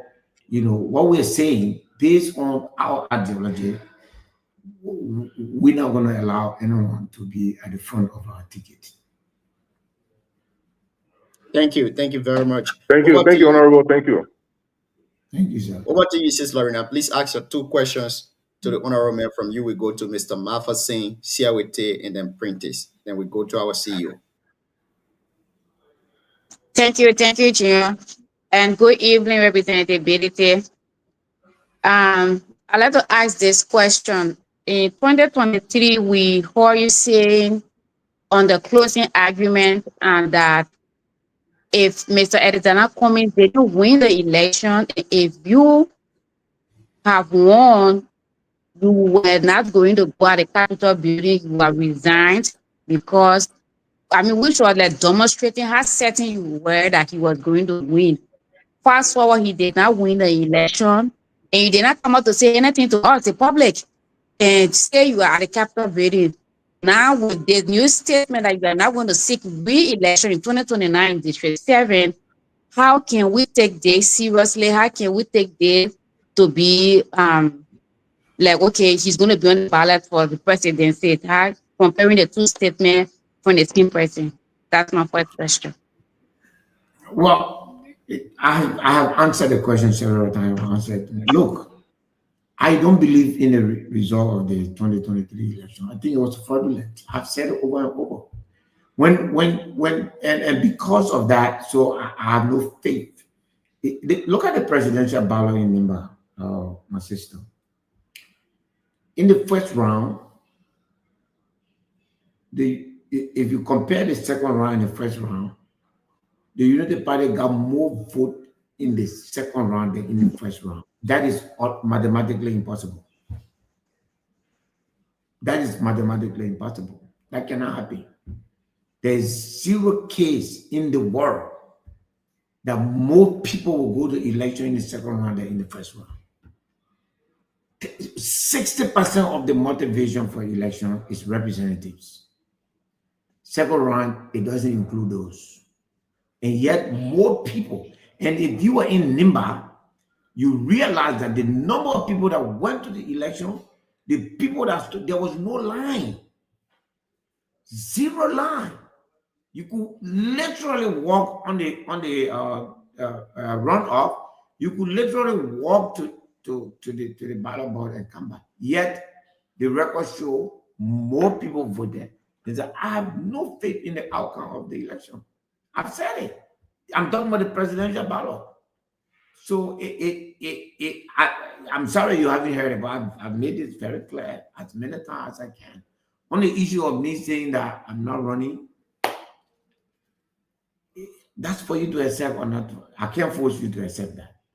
If you think that you don't hope, you're not taking for it, that's fine. But I've made my point. I don't think that as far as my people are concerned, those who elected me, I don't think that there's a reason for me to tell them today I'm not running and come back to say, oh, I changed my mind. No. There are several reasons, not just for running for president, but that house, it's a very bad place. It cannot be fixed from within there. It is corrupt. They're just literally ravaging through Liberian people money. There's no accountability. They have refused to be audited. I have tried to reform it. No way. When I go there to be leader, they reject me because there's a cartel that controls it. I feel that it should be reformed through the other way around. So even if I was not running, I wouldn't still want to be a member of the House of Representatives. I think Madam Lorena Network is giving. Let's hear you. Yeah. Huh? Yeah. Okay, so like you said, that's left for me to accept. Okay, it's not about me accepting anyway, just how serious it is comparing. But this is my second question. So, oftentimes in Liberia, in our politics, nobody goes to an election, win, and then say, okay, just after this time, I'm out. So it is always like you anticipate going the second time, and therefore your people think that you're going to go the second time. But in less than 2 years of your term as a lawmaker of my district, of our district, you have come up to say you will not be contesting or recontesting the seat of District 7 in 2029. And I know before you went to this election, I brought you to the capital, you have consultation with the people, with our people, and you got their blessing. Did you also go to them this time around to consult with them your new decision, your new vision before your pronouncement of not going to contest? What is your exit strategy like? Did you just come about, abruptly, or you have some meeting that we can make reference to photos or videos somewhere on the social media or anywhere? Representative? Honorability, I beg you before you come in. I have leadership. I have leadership that represent all of my constituency, those who voted for me. I know them. I know where to speak to them, and I consulted them, and they are aware. And also my new vision, they are also aware, and we will be unveiling more of our plan to them in the coming weeks and months. But yes, those who are responsible for managing my affairs in the district, we have the network of people who support us. We consulted them, and also our obligations, our responsibilities continues, and it will not stop until January 15, the second Monday in 2030. We will continue to do everything that we promise. We promise that at the end of our tenure, there will be safe drinking water in our entire district. We promise that at the end of our tenure, our district, there will be no hindrance to movement of people. We promise that at the end of the day, every town and village in our district will have solar lights so that in the night, people can go about moving. And we also promise that we will renovate or construct school in every town in our district. Those are our 3 pillars of promises, and we will not leave office, we will not leave any one of them undone before leaving office. Thank you very much. Let's get to. Excuse me, can you give me 30 seconds to think about something? No. I beg you. We take that 30 seconds doing our analysis here. I beg you guys. Mr. Ability has to go. Like I said previously, he has some engagement. We need to be brief about our questions so we can let him go. Mr. Mavasi, over to you. The 2 questions shortly.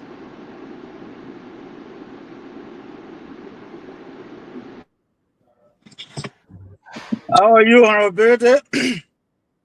Yes, sir. Marvelson, how are you doing? Not bad. Ah, Well, I want to first of all say congratulations for the new role. thank you. And Why you accept that, Mavasi? We're happy that. The man, I'm winner. Man, I'm a friend. We completely Support against for each other, 2020 now. but Why is we smarty kept it wild very and for civilized, and we kept a very good relationship even after the election. So, DK Benedict is my big brother. Despite contesting in the same election with him, exactly. he's my And that big brother. relationship continues. And election has nothing to do with relationship. He's one of those that I respect Thank you, sir. very much, I must admit. Let me say congratulations for your new role as a political leader for the citizen movement.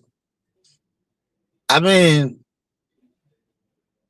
that's what democracy calls for.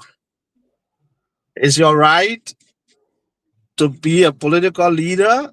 It's also your right, having served our people for one turn to call it a day. I think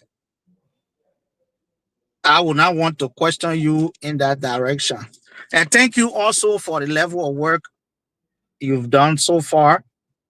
My question is, you've been a member of the Liberty Party. You came from the Unity Party to Liberty Party.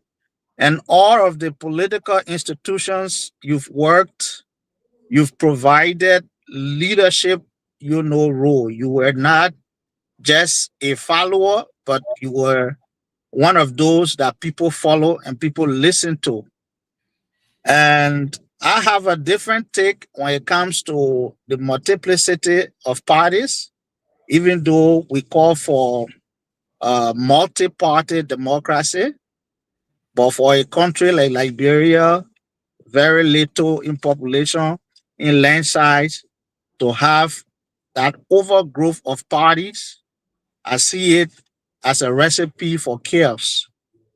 Now, as chairman of the Liberty Party, what motivated you to have given up the chairmanship, the party, and move on to establishing another party? Is it because you did not see your way as a political leader or a candidate? What really motivated you for this draft? That's my question number one. Number two, I see it as somehow difficult to balance two demanding jobs, that is being a political leader of an emerging party that is so much bent on winning presidency, and as well as becoming a representative for a district that desires so much from its leader. How are you balancing these two responsibilities, especially in the wake of call from civil society movement calling for you resigning one to focus on one? Is it part of the reason that made you not to I-2027? Those are my questions. I'm tempted to ask the last question first, but let me. The first question has to do with why we formed this party, given all of the multiplicity of political parties, because this is a movement. It's different. We are looking at politics differently. We are looking to do things, to carry on actual work in the 15 counties of Liberia, and then coming back to Liberian people and asking them. We're looking on, for instance, doing a lot of work for young people, youth centers, rehabs, road, bridges across the country. Then we can come. More often, political parties come out 1 year to election, 2 years to election, and then we'll do this, we'll do this, we'll do this. We are coming in 2 or 3 years. We'll not be talking about we'll do this, we'll say we have done this, we have done this, we have done that. And we want to change the way things are. We want to change the governance system. We want to reduce the number of time people will stay in the house. We want to reduce tenure and term of office, and over and over again, even to the level of the representative, because our population is a very young population, very progressive population. You can't have one person running 3-4 times as representative. We want to change that so that more progressive people, can come, the society can change. We want to change the constitution. 6 years is too long. 9 years is too very long. And we want to change all of that. We want to give the opportunity for the citizens to elect their mayors, their town chiefs, their paramount chiefs. We want to go back to the system where the people were directly involved into their own governance. We want to distribute the wealth of the country, where a minimum of 500,000 will be given to a district, so that the people in that district can sit down as a community to say, this year, this 500,000, this is what we are going to do. We want to properly and equally and equitably distribute the wealth of the country to touch everyone. We can't do that under the current system, where selecting a representative is just based on, we are going to select representative based on the person's popularity, based on their resonance with the community that they are in, and all of that going to factor. So everything is going to be done different, and that's why we formed this party. Having been a political party chairman before, having been a campaign manager, I've been so much into a party that I know that the way they are structured, they cannot be allowed to build, to proceed the way we are proceeding with the CMC. On the issue of, I'm a first time hearing civil society say about Joseph Boakai is standard bearer for his party. You ask someone to resign. I will stand up for my party and represent Islam will resign. Are you kidding me? You see all the United Party, the chairman is chairman of the board of NPA. The secretary general is managing director. Are you kidding me? Really? I mean, those people, something must be wrong with people. You see the disparity of decision making. The president of Liberia is the standard bearer of his party. The president of the Republic of Liberia. The chairman of the board of the National Port Authority is the chairman of the ruling party. The managing director of the NPA is the secretary general. You want me to name more? The whole government is United Party officials. Then put me who just standard bearer of my party. They say I'm a resign.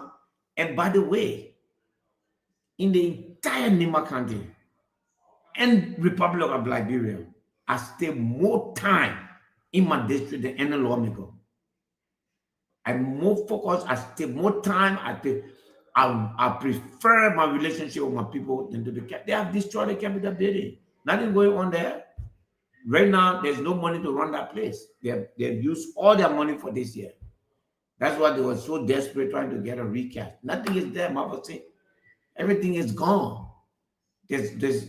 My focus right now is my people. My focus is District 7, connecting more roads, building. We're coming start doing our wells so that our people can get safe drinking water. We've started using solar light to electrify homes in our district. We've done the first 3 homes. We've done Blue Valley, we've done Nyaipa, and we done half of Baipie. And it's going to be in 48 towns where I'm not talking about the street light. We're putting light in the homes. Where if you go to Nyaipa right now in my district, every home in Nyaipa has a light. Every family house in that town has a light there. That's my focus. My focus is not that legislature where nothing is going on there. It has been decimated. Our democratic system, our political system has been destroyed by the Unity Party. By removing a speaker, by putting a puppet speaker, nothing is going there. The last time somebody was before that house, from the executive to account to Liberian people was in October. Since then, there has been no call for accountability in that place. So there's look. And I'm happy that the new chief justice is here because I know he's strong. He will not allow that to happen to him. But the legislature has been effectively annexed by the executive. The capital building is run from the mansion. If you follow through all our debate, the last 2 days before we close, we were deliberating on a decision. One lawmaker said, before we decide, we should send somebody to the mansion to consult with the president. Are you listening? That's the kind of house we have now. So, Marvin saying there's nothing much there. I'm focused on District 7, doing for my people. You know, running for president, it means that I have to answer questions as to what did I do with what the people gave me. That answer is more important to me than anything right now. So taking care of that district, living up to my promises is all I need to do to campaign. And that's what I'm focused on. And then finding someone, be a man or woman, that will effectively carry on the legacy. Oh, yeah.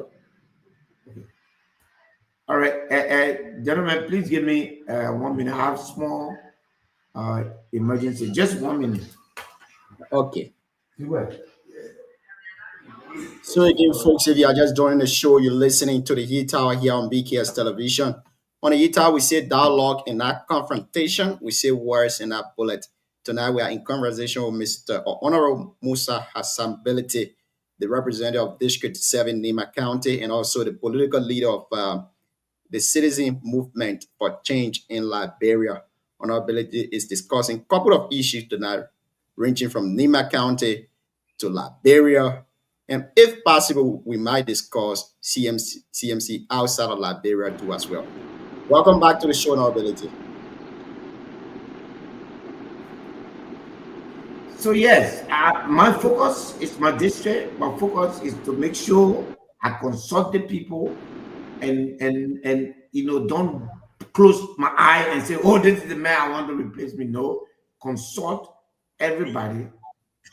And we have the demography of where we got to vote. We have the demography where our supporters are, and we'll consult everybody in the district to make sure we get a good replacement. But my job and my only campaign to be president is to account for what I did with the job the Liberian people gave me as representative.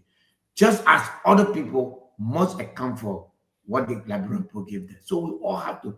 The good news for 2029, everybody who wants to be president has been given some opportunity by Liberian people. Come on the floor, account for it, show the Liberian people what you did with what they gave you, and then we move. Thank you, Honorability. Over to you, Prentice. Your 2 questions in one from you. We go to CIWT. No, gentlemen, let me ask a question real quick because I came from work. I just want to say one. Let's hear you. Yeah, I want that question. Hello there, big brother. Thank you so much for coming on our show. My name is Alvin, the CEO of this platform.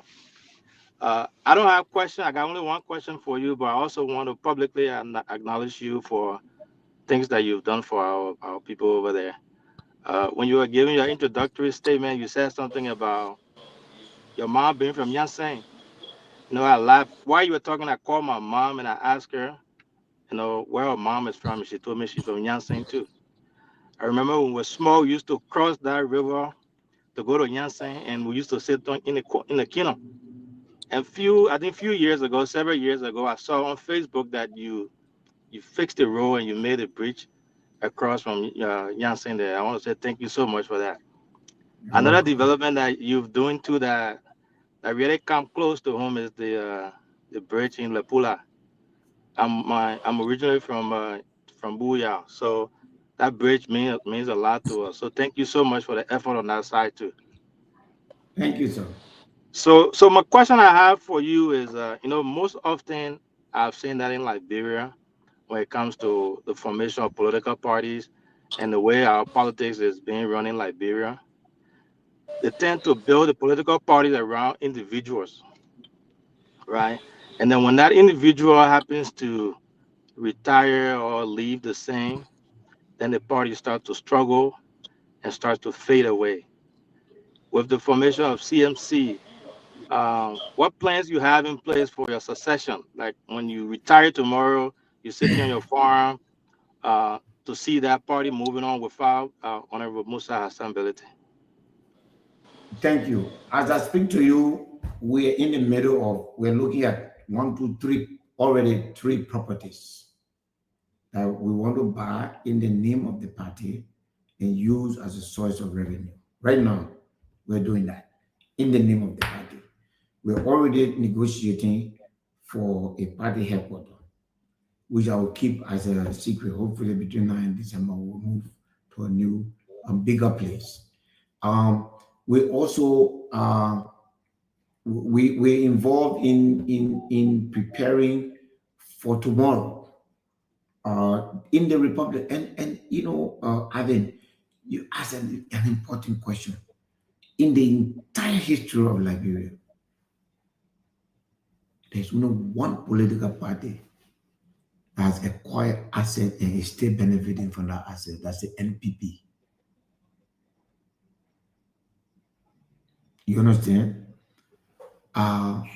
So we will follow suit. This party will be built to last. You know, when I saw my, daughter graduated from high school and she's studying college tomorrow actually. And I said, what are you going to do in school? She said, oh, I'm going to do political science.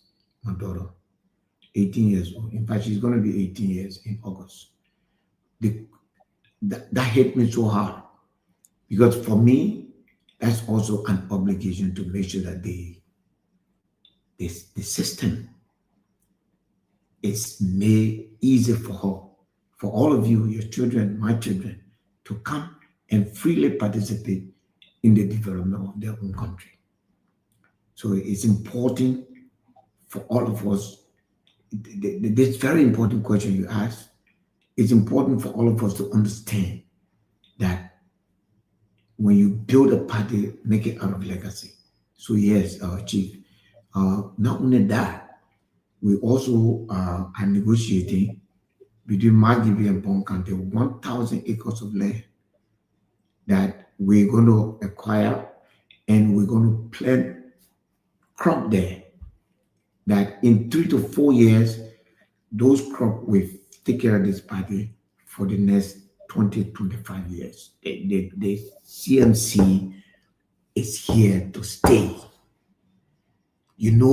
Sometimes people ask me questions, people insult me and call me criminal simply because Unity Party say I'm a criminal. But yet, it's 18 months since Unity Party took office. The criminal is the only politician in Liberia that is criticizing them and asking them for audit. And yet they cannot bring the crime that they are alleging against him to try him. And guess what? I'm boasting, and I'm saying that boastfully. I'm the only politician in the Republic of Liberia who has a traceable income, including the president of Liberia. That's why he did not publish his asset. That's why none of them published their asset. They just declare it, but you have not seen it. My asset was published. You come and ask me where I'm getting $1 and $2, I will tell you that in this country, the fuel that going in the gas, the car, that inside my tank, they can put it. And when you take it out, you pay me money. And the money I'm spending on my people is traceable. And when you go, you ask me where I get the money from, you go to EcoBank, they will tell you they're making and took $13 million from us. When you go to GT Bank, you say they're making and took $7 million from us. When you go to LBDI, you say they're making and took $5. I took money from all these banks. Today, I pay almost all that money. But I can tell you, not only I can tell you where I got my money from, I can tell you where I got the money from to build the tank. I defy any of your politicians in Liberia today to show where they're getting the money, they're building the houses for and do everything. Nothing. They cannot show it. Because you know what? They extorted it from the Liberian people. I did that. And if I did, they will have me behind bar. You know they would have indicted me. But I'm here and I'm calling for audit every day. The first day I entered the House of Representatives, the first thing I called for was an audit. So to the United Party people, tell your people to stop calling me criminal because people prosecute criminals. So why they not prosecuting me? Why? Some of them in government today live for us. We pay their rent. So I'm here to tell you, Adam, that we will go through this. But as a president, I'm very proud as a son and Nimba. If I take $1 million and spend it beyond my people, look, I remember walking from Secretariat. No, Nyeseng. I remember walking from Nyeseng on Sunday evening. My mother would come stand on the road and wait for people passing. Don't know them. He said, oh, where you from? Where you going? We go inside the place. You please let my son walk with you. You expect me 40 years later to come by and see those people in that condition and don't change it? That's what I changed. I walk, like my brother was saying, from Nyeseng Old Town to New Town, like you were saying. Okay? I walked to that place 5 years ago and I saw that raft. My skin shivered. And I said, 30 years since I left the shore of Nyeseng, I came back to Nyeseng and met Nyeseng in the same way. I don't intend to leave it in the same way. You know something? I'm very happy today that the people of Nyeseng, not only they can move from Old Nyeseng to New Nyeseng, but they can move from Old Nyeseng to go to Pomui, to go to Bla, and go to Secretariat with no hindrance. They have lights in their home. They sit as I speak to you. They are also catching cold breeze and enjoying life. I'm happy that I did that for them.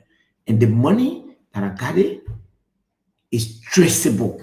And by the way, Chief, I pay more than 40,000 United States dollars annually for my income tax. There's no other politician in Liberia is doing that. I pay more than 30,000 US dollars for my real estate tax. No other Liberian politician is doing that. I dare them to show it. They cannot even show their asset because it's not easy to show it. When you show it, you must account for it. When you tell the people you get 10 million, you must show how you're making 10 million. When one car you sit in is enough to swallow your, we make $96,000 a year as a lawmaker. One of the cars someone sit in is over 150,000. So if you show car, you show house, you show this, they cannot take all the money so they get where you getting the balance from. You will not account for it. So, you know, now that I've said I'm running for president, let the debate start. Let's talk about our wealth. Let's talk about how we got it. Don't put your trolls on Facebook to insult me. Let's bring the debate to the people. Come and show where you struck the boat. If you walk to, how you call this place, Cowell today, I will show you the first gas station that I used to put can on and sell. If you go to Cloudtown, I'll show you the house that I used to live in, walk from there and go to Zion Academy and go to school for bus shoe.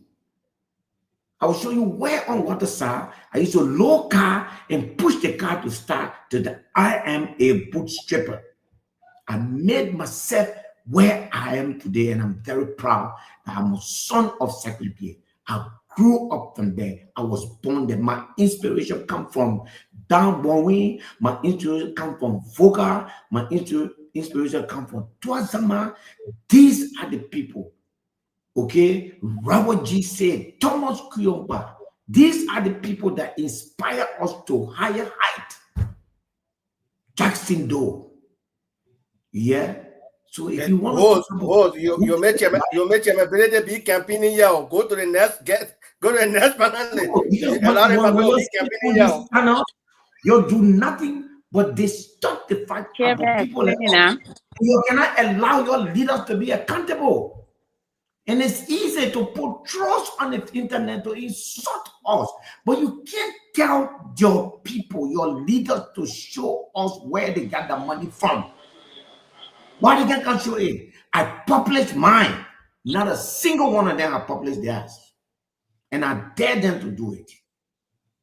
Thank you, Honorability. As the record shows in Liberia, Honorability tends to be the richest man in Liberia because he declared assets. Some of them are richer than me, but they can't show it because they have to account for where they get it from. Yeah, sure. Let's go to you, Prentice. Your two questions, please combine them in one and ask Honorability. From you, we go to Siawete.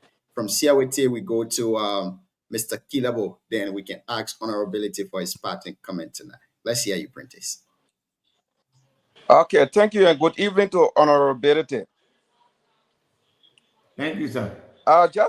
Just to end on your last point that you raised, I think I share similar sentiment with you that the government should be able to hold others that we from the Unity Party claim to be corrupt in the past for them to account for the action.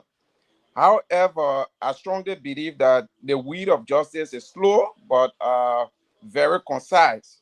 So with you demanding records, I will want you to provide clarity that mostly we get from the public there. Most especially on account of corruption and other financial malfeasance. One has to do with your record at FIFA, which got you banned from contesting the FIFA presidency in 2015, and you were later fined. And another one, the GSC report, in which concerning the National Road Fund, in which your company and other petroleum products or petroleum companies in the country were found liable of defrauding the government and the people of Liberia of our National Road Fund. That would be the first question, and then I will come later from a last. 3 days you asked two questions there. There are two questions you asked, so I beg you, Chief. No, it was just one question, but I connected two examples on account of corruption and other financial. I'll answer this to allow him to let you answer. First of all, FIFA is not a court, by the way, just so that you know. It's a body that is set up by FIFA. The judges are established by FIFA, and it's not a court of competent jurisdiction. It does not have the same basis in which normal court are carried on. It is an arbitration process, 100% controlled by FIFA. By the way, Chief, in 2019, when FIFA, I was an executive committee member of CAF, the Confederation of African Football. When we were in an executive committee meeting with the FIFA president, and he said, we think there's things wrong in CAF, and so FIFA is going to take over CAF. And I said, hell no, that's colonization. I would never accept that. You can't colonize us. If you do this, I'm going to take you to court. It's not acceptable. I had a press conference in the morning, and I said, this is what FIFA want to do, and I'm going to Geneva to sue them. I took the plane from Cairo. By the time I reached to Geneva, it was all on the news that FIFA has banned me for 10 years for something that I committed in 2014. They say I committed a crime in 2014, and it was $50,000, and they fined me $500,000 and said I was banned for 10 years. That system is not a system of justice. And guess what? For your information, you can find out everyone that was involved in that process is either in jail or has been removed from FIFA for corruption. So, coming to Liberia, I am not, when your Unity Party people writing report, I don't know, I don't know about that, but please, as I sit here, I own a company called Streamers. The Liberia, the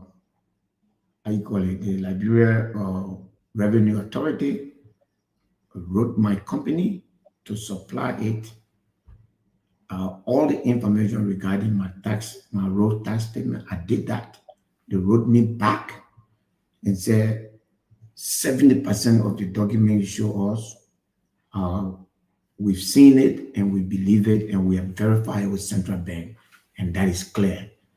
What is not clear is this other one, which we want you to clarify for us or pay it. I sent it back to them. I said, these people are people who are not me. They are bringing fuel in my tank, and here they are, and they're already paying you, so you cannot hold me responsible for them because we have a bonding system.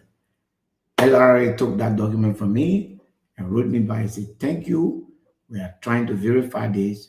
When we find any other record to the contrary, we'll get back to you. So far, I've not heard from them. I'm waiting for them to get from me. Chief, nobody has called for audit. Nobody has said that this government is corrupt more than me.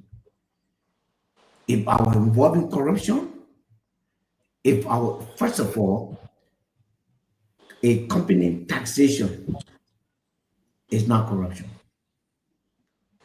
Even if my company was owing tax, that's the process of business. That's not corruption.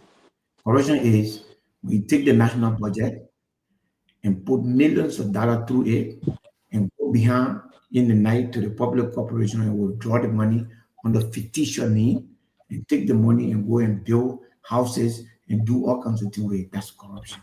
So, as I said, I don't owe anybody. There's not a single demand letter. There's not a single charge against me for road fund. I'm here, and again, I'm saying to you that as I sit here with you, I do not owe any road fund. And you know that I know if I owe road fund, turn it this, usability, what I've stood for the last 18 months, you know where I will be. You know what they would have done to me. So, but you can go back to them to do more, to push harder. But as it stands, I don't owe anything, Chief.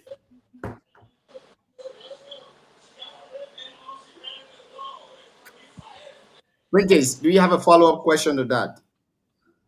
No. Since you're pressing on time, I'll go to my next question. So my next question, my final question. During your program in San Code over the weekend, while introducing your newly established political party, the CMC, you said these words, unquote, "This party is designed to change Nimba. This party is designed to deliver leadership to Nimba. This party is designed to bring accountability to Nimba. And this party is designed to bring development to Nimba."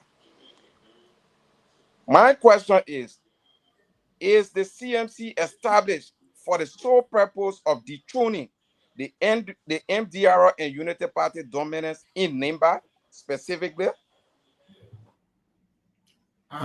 You were broken. Can you repeat? Just the last sentence. Okay, you said these words during your speech. No, I heard a quote. The question.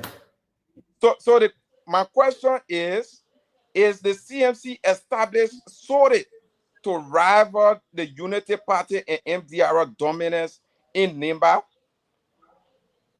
But who got power? Nobody got power. They got power. What are you talking about, man? We here to take power from them and manage our country and our country properly. They are mismanaging it. What are you talking? Thank you, Honorability. So my follow-up question, CMC I beg you, Prentice. No, Prentice, I beg you. We can. You ask your question, man. That was a bonus question. The first question being you asked me whether I have follow-up. No, that was a bonus question. The second question I got follow-up. That my love, we want the question. Man, I will take any question. I will stay as long as you want me to. Okay, we have you. These people listening to me. Thank you. Okay, no problem. I'm running for no question. The only thing I ask you is you go ask your leader then to show account of their work that they have. You're going to do it. And yes, we are here to take power from them to develop NIMBA just the way we have started doing in this setting and show more accountability than we Thank have. you. Siawate, let's hear your 2 questions to honorability. Thank you, Junior, and good evening, honorability. Congratulations on the CMC. Thank you, sir. Okay. Anyway, I listened to you and Printers anyway, but we followed the FIFA grievance committee, and they said they found you guilty, for which you were banned for 10 years. But to my question, the CMC, quote unquote, was formed to bring a robust change, as you claim.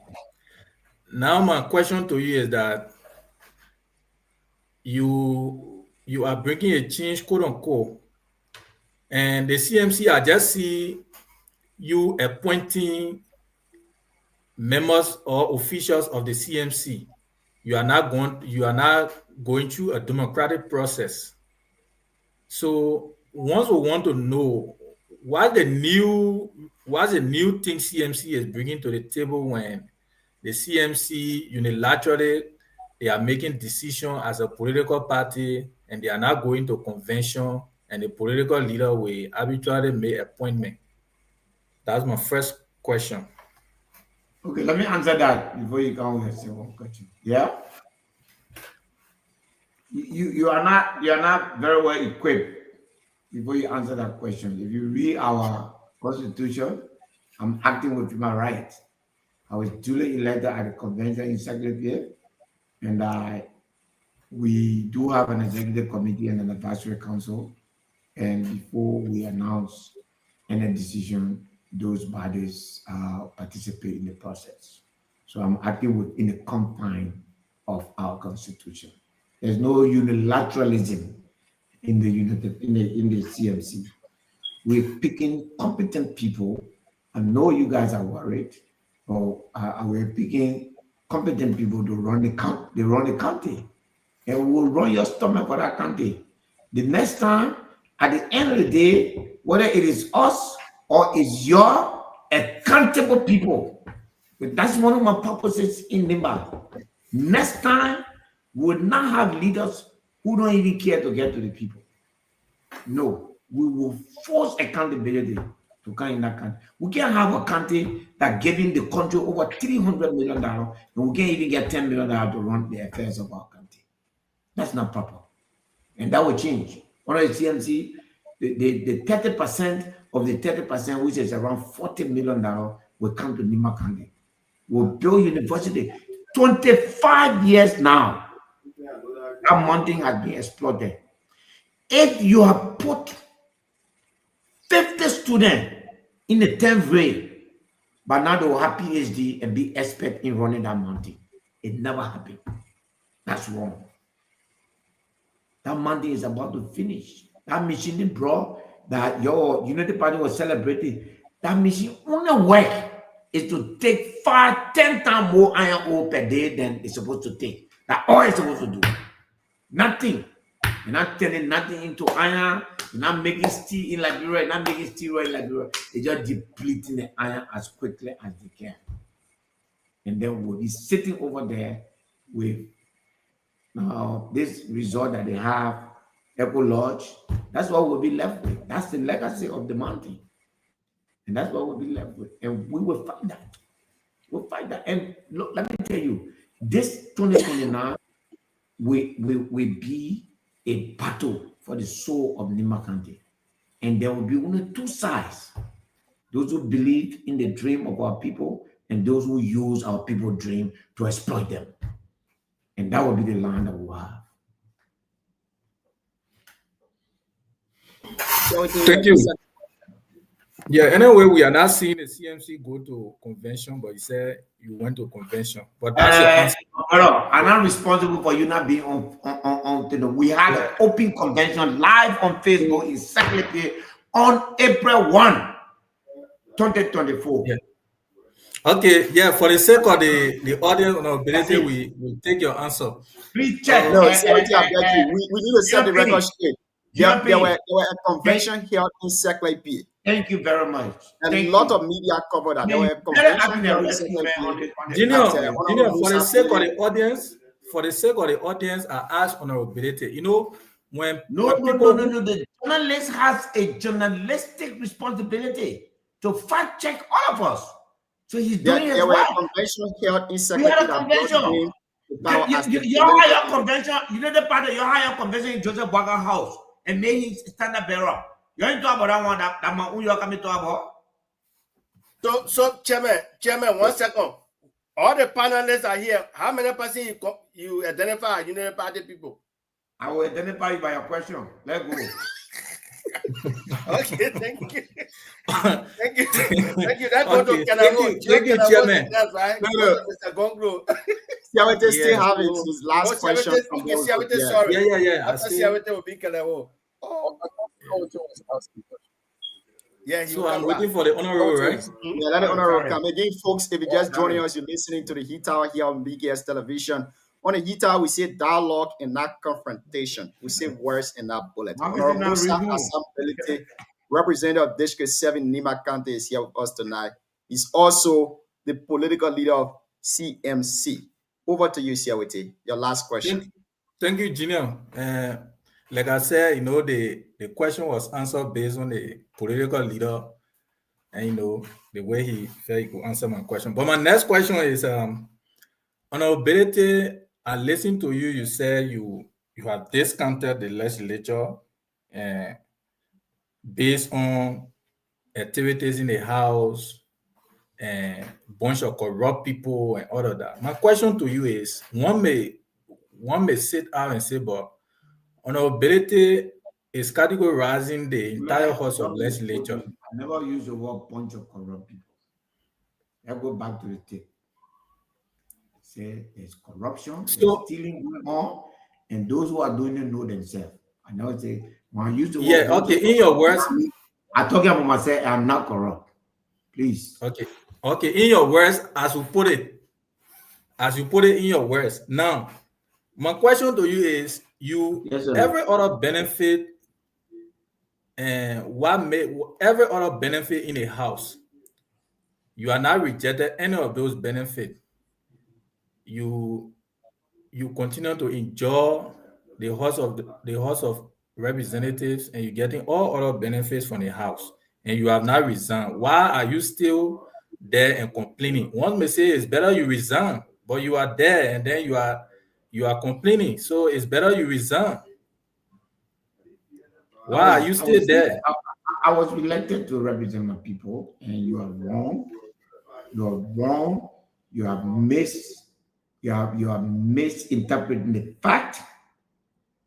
Every benefit I've gotten, I put it together and give it to my people as their benefit, 100%.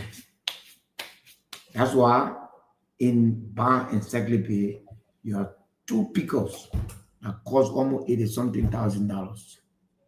That's why I want you to go to my report. It's online. I made a report.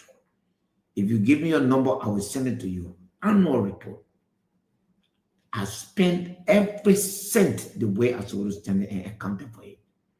And I decided my pay, I put it up front. I take it. We order 2 ambulances as I speak to you for Ban and for Seklaipi.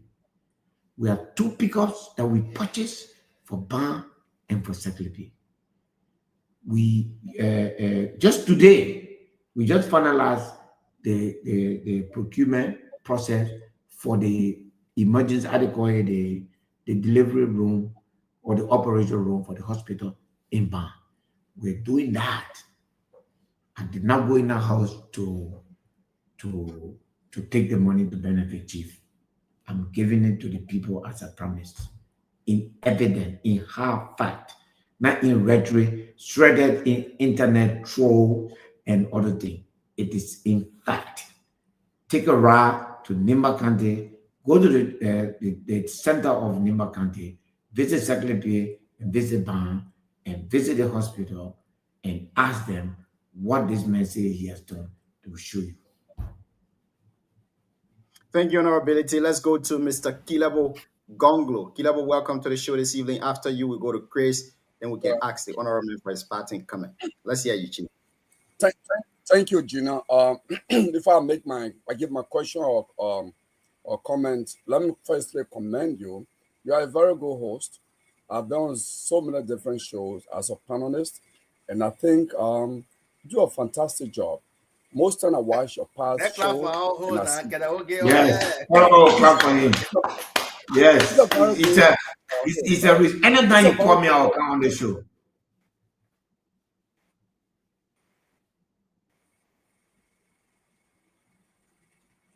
Go ahead, Chief. Go ahead. No, he's a very good moderator, very objective, and I must tell him that. So I have first a comment, then I'll ask a question. A question is just to follow, clarify some of the things Mr. Ability said here. You see, I live in the U.S. and we live in a digital age. Everything is online. On Wednesday, May 27, 2015, the United States government actually indicted FIFA officials who were involved in scandal and corruption. It's online. I think about 20. They have the 47 count against them. Right. You check that list, Honorability is now on that list. Those are the people that the U.S. Treasury and the Department of Justice found them to be involved in serious corruption, and he was not one of them. All body. FIFA, you can equate FIFA even just to your financial susu in Sanukole. And many of our leaders who are in this susu, because our organization, they have rules that govern our members. You can give money to one of your members and they mismanage it. You set a committee, the investigator, and say, hey, my man will find you get it. They are not a forum where you are represented, you have legal representation. No, it's just member organization that manage the behavior, the conduct of their members based on their set rules. So it's not much transparency or fairness if you have a leadership that just gang against you, they can do that and actually get you out. And there are many of our leaders who, when they were making business, there are many stories of how they absconded with other members' money. I mean, we're not going to go into that tonight. I don't want to open Pandora box. But Mr. Ability, yes, if you look under my banner here, I'm one of those advocating that we should audit the legislature from 2006 to now. I know some of the audit period are beyond the statutory period, but we don't want to punish them. We just want to expose them for how some of them got that well. And there are many people saying, you are talking more about this. Is the CNC ready to collaborate with other political parties or civil society organizations that believe in transparency, that by count, on record, the government of Liberia through budget have given more than $800 million, almost $1 billion to the legislature from 2006 up to 2025. No accountability, no audit, and by record, most of the people who in the minds of the public believe they are millionaire today, they are from the legislature. So, but they are not being audited.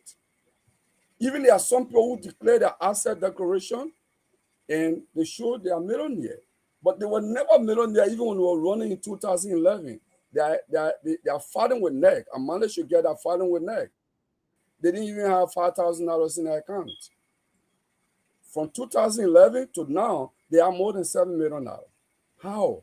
You must have invented something. They have not patented anything. They are nothing that is registered, no innovation. They are not manufactured anything that is registered in their name. But they became multi-millionaire out of the legislature. Are you ready to join such a chorus to lead the largest civil society and political party movement to have a sitting in the legislature and call for order of the legislature? Is the CNC ready Yes, 100%. And it's going to be a central point. Did you get my Yeah, I question? got a question. We are 100% ready. We have the official launch of our CMC in November. And right after that, the CMC will set in motion series of rallies. First of which will start on the return of the legislature in January. And we will not stop that rally, which we will do every month until the house is audited. You know, when we come for the leadership of this country, we cannot continue to reward people who have sucked and exploited the people with leadership. Let there be accountability first. Let it be an audit, including Musability. Let them find out their money, Musability say you got, where you got it from? Because when I got my document for NPA and FPRC to pay my tax, I don't go far. I went to the local banks. It gave me money. The records are there. Even as I stand right here, I still paying the money. So that's the source of my work. Let everybody can show. If we don't do that, the disparity will continue. It's taking a player and making a referee and expect a fair game. So before we go to 2029, we got to have a clean house. We got to have we will fight for that. We will fight for it. There must be audit, and everyone will ask United Party to join us for the sake of their partisan, for the sake of Liberian people. We'll ask CDC to join us. We ask everybody to join or let it be an audit. Let President Bouaka summon the courage to authorize the head of GSC to audit the House of Representatives from 2006 to 2025. Like Kelabo said, some of the audit may be outside of the legal range, but let the Liberian people, let the criminals, the real criminals, be named and shamed. Even if they cannot be prosecuted, but let us they walk through the street of Monrovia. Let the people know that what they are waving, the Liberian that they are wasting on them, how they got it, so that we can go to election. So I'm 100% for it. If you bring a resolution, whatever you do, you will go, you know, it's something. We force this legislature to act. We will go across this country, county to county, to solicit citizen signature for the CMC will do it. We'll do it. And when we call for audit, we mean audit. We don't mean one-sided audit. Everybody should be audited, including Musability. Let justice be done. So that you can't come stand on the stage with me when you act like you everything, when you cannot even trace your wealth. No. Let's talk about the wealth. Let's talk about what you got, how you got it. So Chief Gonglo, I'm 100% with you. If you prepare a resolution, I will sign it. And I will ensure that I lobby with the Rule of Law Caucus to sign a resolution to the House. And we'll go from the Constitution say if we won't do anything, we should get 10,000 signatures. We get 10,000 signatures to call for the audit. Yeah. So my second question. Just add on to my second question. Like the late PYJ repeatedly said, he accused some lawmakers of manipulating budget, and that's how they got that well. I mean, there are so many recordings of PYJ saying these things. There's no secret. But on this particular platform, BKS platform, about a week ago, former Representative Gompo Kagon appeared here, and he received so many questions and what have you, and he made this comment. Gompo Kagon accused Jeremiah Kun, Vice President Kun's supporters in Nimba, not Kun himself, but his supporters in Nimba. He accused them of operating a 6-6 movement, sectional assistance movement. That if you're not part of that, then you're not supposed to be this. They classify you as something that everybody must join on the 6-6 movement. I mean, why your comment? Well, I mean, is that how you see it in Nimba? Do you see a trend where everybody wants, some people want everybody to think one way in Nimba? Do you see that trend emerging from some part? No, I see something that in my mind.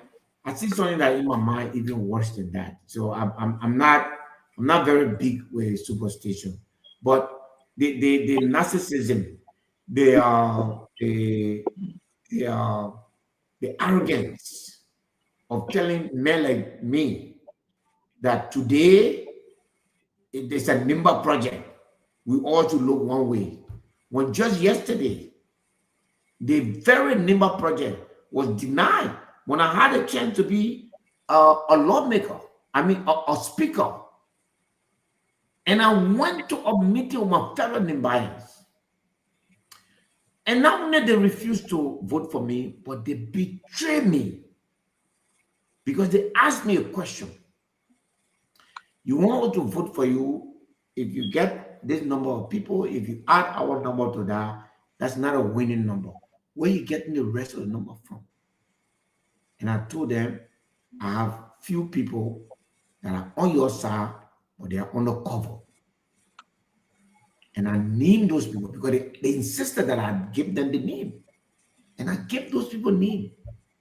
So not only did they open it for the first time in the history of Nimba to reject me in a press conference, they also exposed those people. And for me, that a day you have to look at the Nimba project. I'm looking for a day, and thankfully nobody has come to me. I'm looking for a day where Nimba elders or whoever will come to me to say Nimba project. Because I will ask them, where were you when my colleagues, under the guidance of the United Party, rejected me publicly? Publicly. Amen. You shouldn't have done that to our people. Today, nothing. What they did, the people took $50,000 and fooled the 43 people and say, this is for you, not knowing it was the $50,000 for their development. And they ate that money. Now there's no money for development in the whole country. There's a confusion in the house right now. You understand? The 50,000 is gone. But I'm here. Okay? And 2023, you talking about Nimba project. Tiawan Gombla was on the ticket, fellow Nimbayans, running for president. We did not talk about Nimba project at that time. 2017, Harry Kamwe was on the ticket. Fellow Nimbayans, WAPO was on the ticket. Nobody talk about Nimba project. Now is the Nimba project defined in the prison of certain people? I reject that. And I will not accept anybody. Nimba project is a Liberian project. And let me say this. Unless a Nimbayan is capable of getting vote in Nimba and outside of Nimba, we will not achieve our goal. We have to learn to live for the rest of Liberia. We have to learn to do politics holistically. So for me, that is not a Nimba project. That is the Nimba enslavement. That is the Nimba cartel. What is the Nimba project? Is Nimbayan showing leadership to bring relief to our people. And for me, Caribou, my line is drawing. clearly. When people talk about Nimba project, this, I can just laugh. That day there was deafening silence in Nimba County. I listened, I waited for days so that I could hear the voices of reason and conscience coming from my country to condemn the act of my police. I never heard it. I've never felt alone. I've never felt betrayed more than that. I sat in silence and summoned the courage and wrote a piece to say my colleagues have the right to decide the way they want to decide, because now I have the right to decide the way I want to decide. Thank you very much, Honorability. You've been here for a couple of hours now. Let's say 1 or 2 hours now. Let's go to you, Chris. I beg you, Chief. You will ask only one question, and after you will go to Shadrach. But they may ask today, so you can ask two I tell you, yeah. Okay. Mr. Good evening.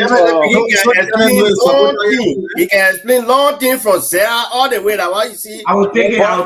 Another question. I will take it. I thought I said I was going to give you more time to enter our lawmaker to now. Yeah, so let me say good evening, honorability. Let me say good evening. Check online. Your troops are writing, so you can take some of the questions from them. Yeah, so let me say good evening to Mr. Bailey, and also good evening to Honorable Gwekro. I'm happy to share the same platform with you guys this evening. I'll ask a question, but I just have a little thing to say to Mr. Bailey before I ask my question. Mr. Bailey, Mr. Thank you for stepping in Nimba. I mean, your strong supporter.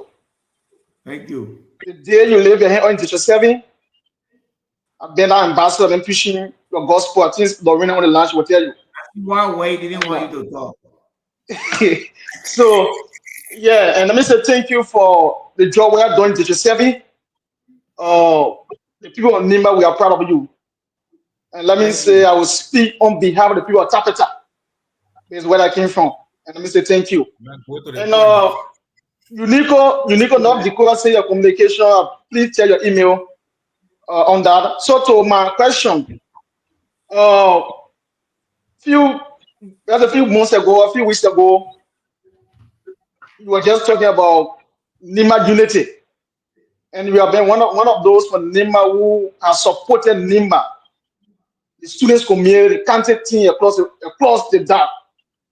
How do you think, or how you felt when your fellow citizens of Nimba, colleagues, to betray you and to betray Nimba one or Nimba unity?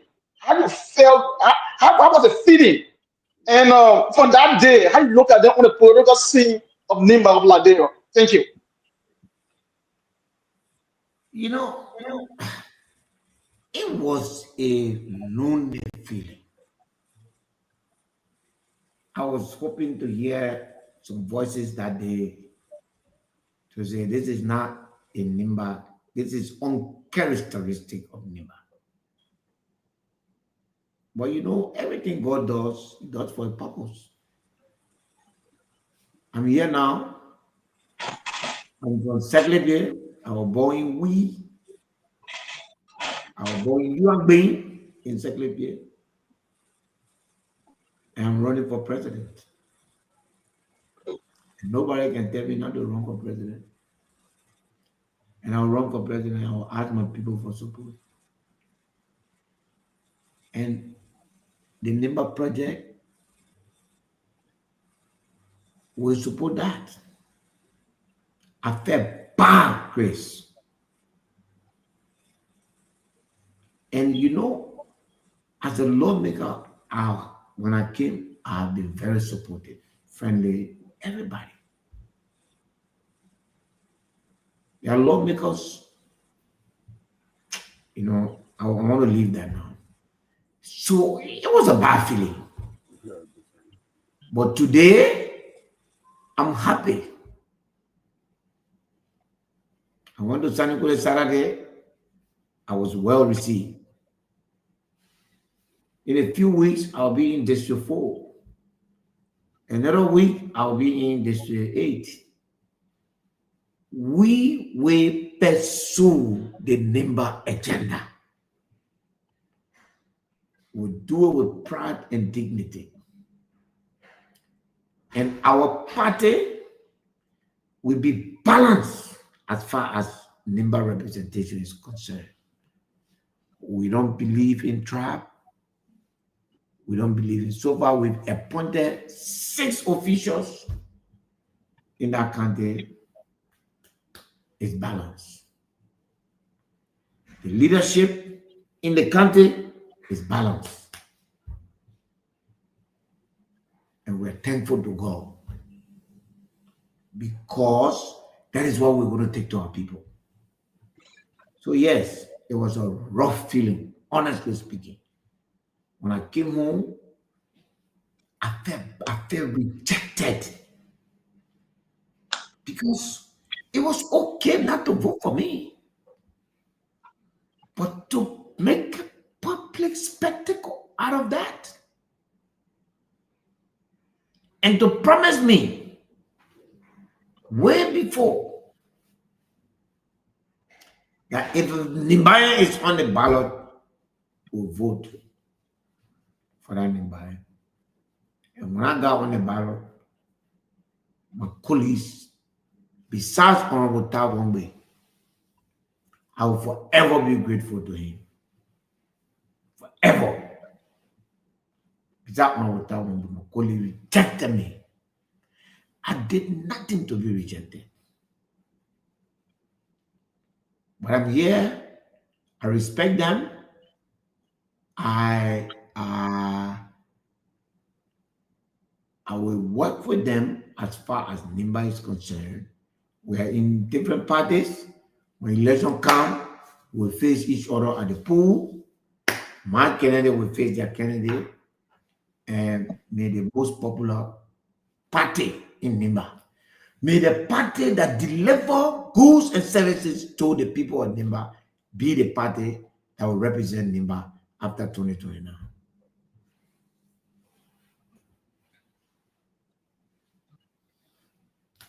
Thank you. Thank you very much, Honorability. Over to you, Shadrach. Your one question. Can you sit up for us, please, Shadrach? You said? Can you please sit up and ask your question? But I'm not lying now. Okay, good evening, Honorable. Good evening, sir. All right. This is Shadrach G. Tugbe, one of your sons, my name also. Thank you so much. I think that a little bit late. You are going through most of the explanation, but I listened to you very shortly when I know appear. Let me say thank you for this receiving. You don't wear Nimba as soon as Nimba. Thank you for the development you carry on. We all see your handmark. So listen to you. You were explaining that I heard you with kind of frustration how you were rejected by your colleagues, your brothers from the same county when you were contesting for the speakership of the Republic of Liberia. And I don't know, you guys being together like your brothers from the same place, with the same vision, what Nima wanted, like you rightly said. So I really, what do you think is a problem besides the not having the normal? They could canvas for you in the house to say, okay, we had somebody who contested from out the circle, one about can, and then bring other numbers on board because one person can bring another 2 or 3 persons to make you win. So what do you think is the problem? And the second to that is, do you think your drawing land after they rejected you, it will be the solution of you getting close to them, or you guys working together to solve the problem tomorrow so that it could be you, they carry you as presidential candidate, or it could be another person. But if you are drawing land, like you said, you will never retreat. No, you are drawing your land. That you think it will also be the solution to the problem for unity? Thank you. No, I mean, I don't know what you call drawing line, but like I said, we're working together as lawmakers. And I said, they're in their party, I'm in their party, in my party. In 2029, I'm sure we'll not be on the same side because I don't intend to join the United Party. And so we'll not be on the same side. And then our side versus their side, we will put up candidate in all the district, and it's possible that some of them may decide to join CMC. We welcome them. Those who don't want to join, they then can compete with us in the civilized way, and the winner will run the county. I have no malice, Chief. The reason why I'm saying that is because malice is not the answer. At the end of the day, we've just the line is about that. We have look, and I want to be very clear. The decision was not based on tribalism. The decision was based on political interests, and I respect that. I just want everybody here to respect mine. When you take a political decision, that means you made it clear that you and this person don't agree politically. I'm going to look for allies. I'm going to look for people. I'm going to invest in my country and make sure at the end of the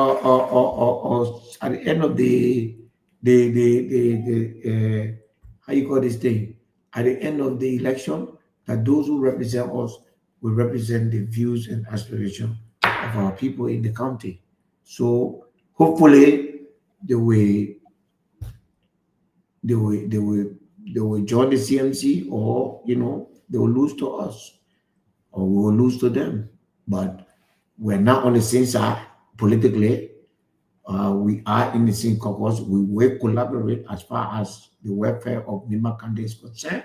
But at the end of the day, we have different political visions, and it's good to respect that.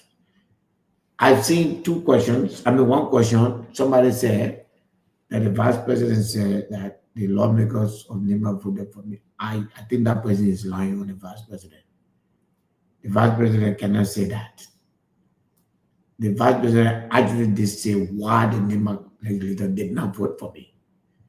The last interview he had right after the speakership election, he was asked the question, and then he said the Nimba legislators voted against me because they told him that they are afraid that I'm going to put Kennedy against them. So in that way, because I formed a party, so that means I'll put Kennedy against them. That's why they voted against me. So that statement, I don't believe is coming from the vice president. And Gonglo, we'll work together. I promise you that. I respect the decision not to join CMT, but I also appreciate the decision to work with us. And we'll work. Thank you, Honorability. But before you leave, this has been a speculation on the social media, and I want you to speak to that shortly. There have been this concern that when you win in Liberia as president, you will turn Liberia to a Muslim state. Can you please throw light on that for us?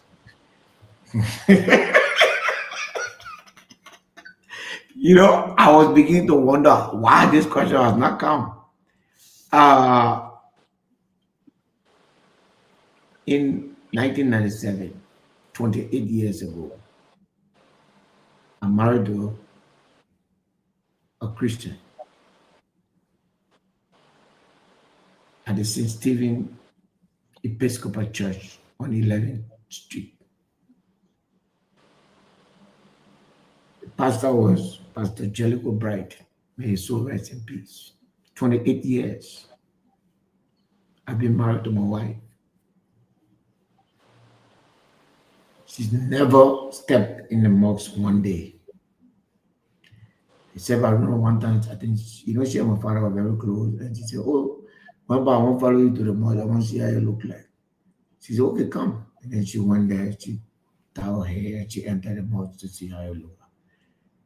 She's a Christian. She's practiced that.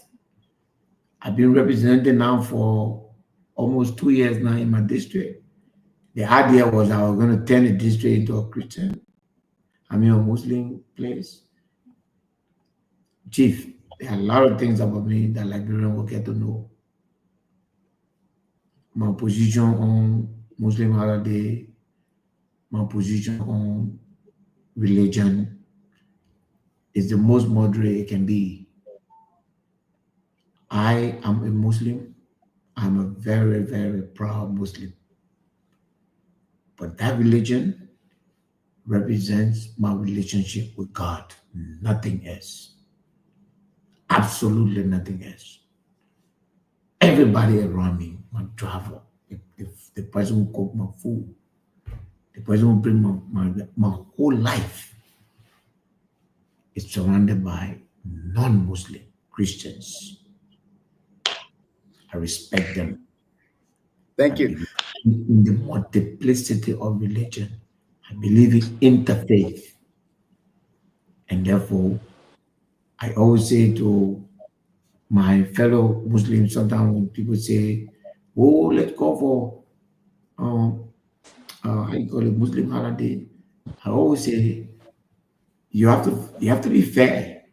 We have to ask the question, is there a Christian holiday in Liberia? Before you ask for Muslim holiday. That's always my point. Thanksgiving Day, what do you call it? Thanksgiving, Fast and Prayer Day. These are holidays that Muslims can also fast and pray. So when Fast and Prayer Day come, everybody free to fast and pray. When Thanksgiving come, everybody free to go say thank you to God. Christmas is a universal holiday.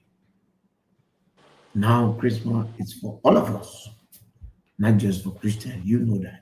It's a universal holiday. So I believe in that. I don't believe in the democratization of religion.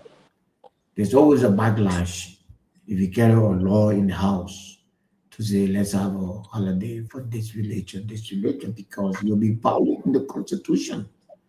The Constitution has made it very clear that Liberia is a secular state. So any decision you make, if you go to the legislature to introduce a bill that is based on any religion, you are in violation of the Constitution. Thank you, Honorability. And thank you so much. Thank you for being here tonight. While you give your parting comment, I want you to speak to this. The entire legislative caucus of NIMA have preached with one NIMA agenda comes 2029, one NIMA county. Do you think that this one NIMA agenda was selective to you doing your your campaign or your speaker election in the legislature? I think they are trying to say rescue agenda. That's not a NIMA agenda. That's a rescue agenda. They are members of the Rescue Alliance. Chief, or maybe there's a new definition of one NIMA now. So maybe they need to give that one NIMA definition. But as far as I'm concerned, the one NIMA agenda was trashed the day my colleagues, with the exception of my junior brother, Tawongbe, voted against me. That was in my head. What you call one NIMA? By the way, we're one NIMA. It doesn't mean that we agree politically. So, if that's what they want, let them go tell the NIMA people, not me. You know, there's one. If you let any one of us, they are NIMA and the NIMA will benefit. So that's still one NIMA. Thank you. Thank you so much. In 30 seconds, give us your parting comment, Chief. Thank you for being here tonight. Again, let me join Honorable Caleb Gonglo to tell you how professional you have been. I appreciate your professionalism, your fairness, and for that, I want to assure you, anytime you feel that there are questions for me to answer. So, Chairman, I want to join you to that level. So just praise me small too now. The thing you say is not what you mean, so I can't praise you. Someone, DK. Alex, joining him. DK, you know the problem with the show today. Your promise to give this 7 people leverage, and you didn't do that. We agree on issue, and auditing the legislature is one of the issues we agree on. Fighting corruption and promoting transparency is one of the issues we agree on. That's what I'm with you. Can I ask one question in 10 seconds just before my log? I beg you guys, we will stay here for our analysis. Ask your ability. Whether we it's just a direct question. Yeah, maybe he may not be here for the analysis. And malfunctioning with Lorena. Those people are from District 7. Chairman, can we take one question each? Then you can just do it. For the sake of the district, yes. Yes. Do not do it like that. I will take a question for one question for the district people. Yeah. Okay, no problem. Okay. Priority has been given to the district people. So yeah, no problem. We'll meet Indiana. Okay. Honorability. I'm concerned to ask this question. In what year did you obtain your lease agreement with the MPA for your storage facility now? What is the purpose of that question? In 2012. In 2012. Okay, and also there's information that you have used the China Union tank from 2015 up to 2025. It was recently that the tank was taken away from you, and that tank brought you at least $1 million. And it is what has triggered your anger now that you established the CMC to fight the regime. How reliable is that information? Your government took it from me. That was my business. I put millions of dollars in that place. They call me. Listen to me. They called me in a meeting and told me the president said, if you don't move from behind Fonatikova, we'll take that tank from you. And I told them, y'all go take it. I will never move from behind. I'm not behind Kofa. I'm behind the rule of law. And they took it from me. The one guy that my own set tank there, that one he want to take it from me. That one I was listening for the Chinese. So they asked the Chinese people to take it from. I got all the letter. The Minister of Justice wrote China Union to say, take that tank from Musa Belede. Don't renew the contract again. Take it from him. Put in Osa. Now what your people did to me.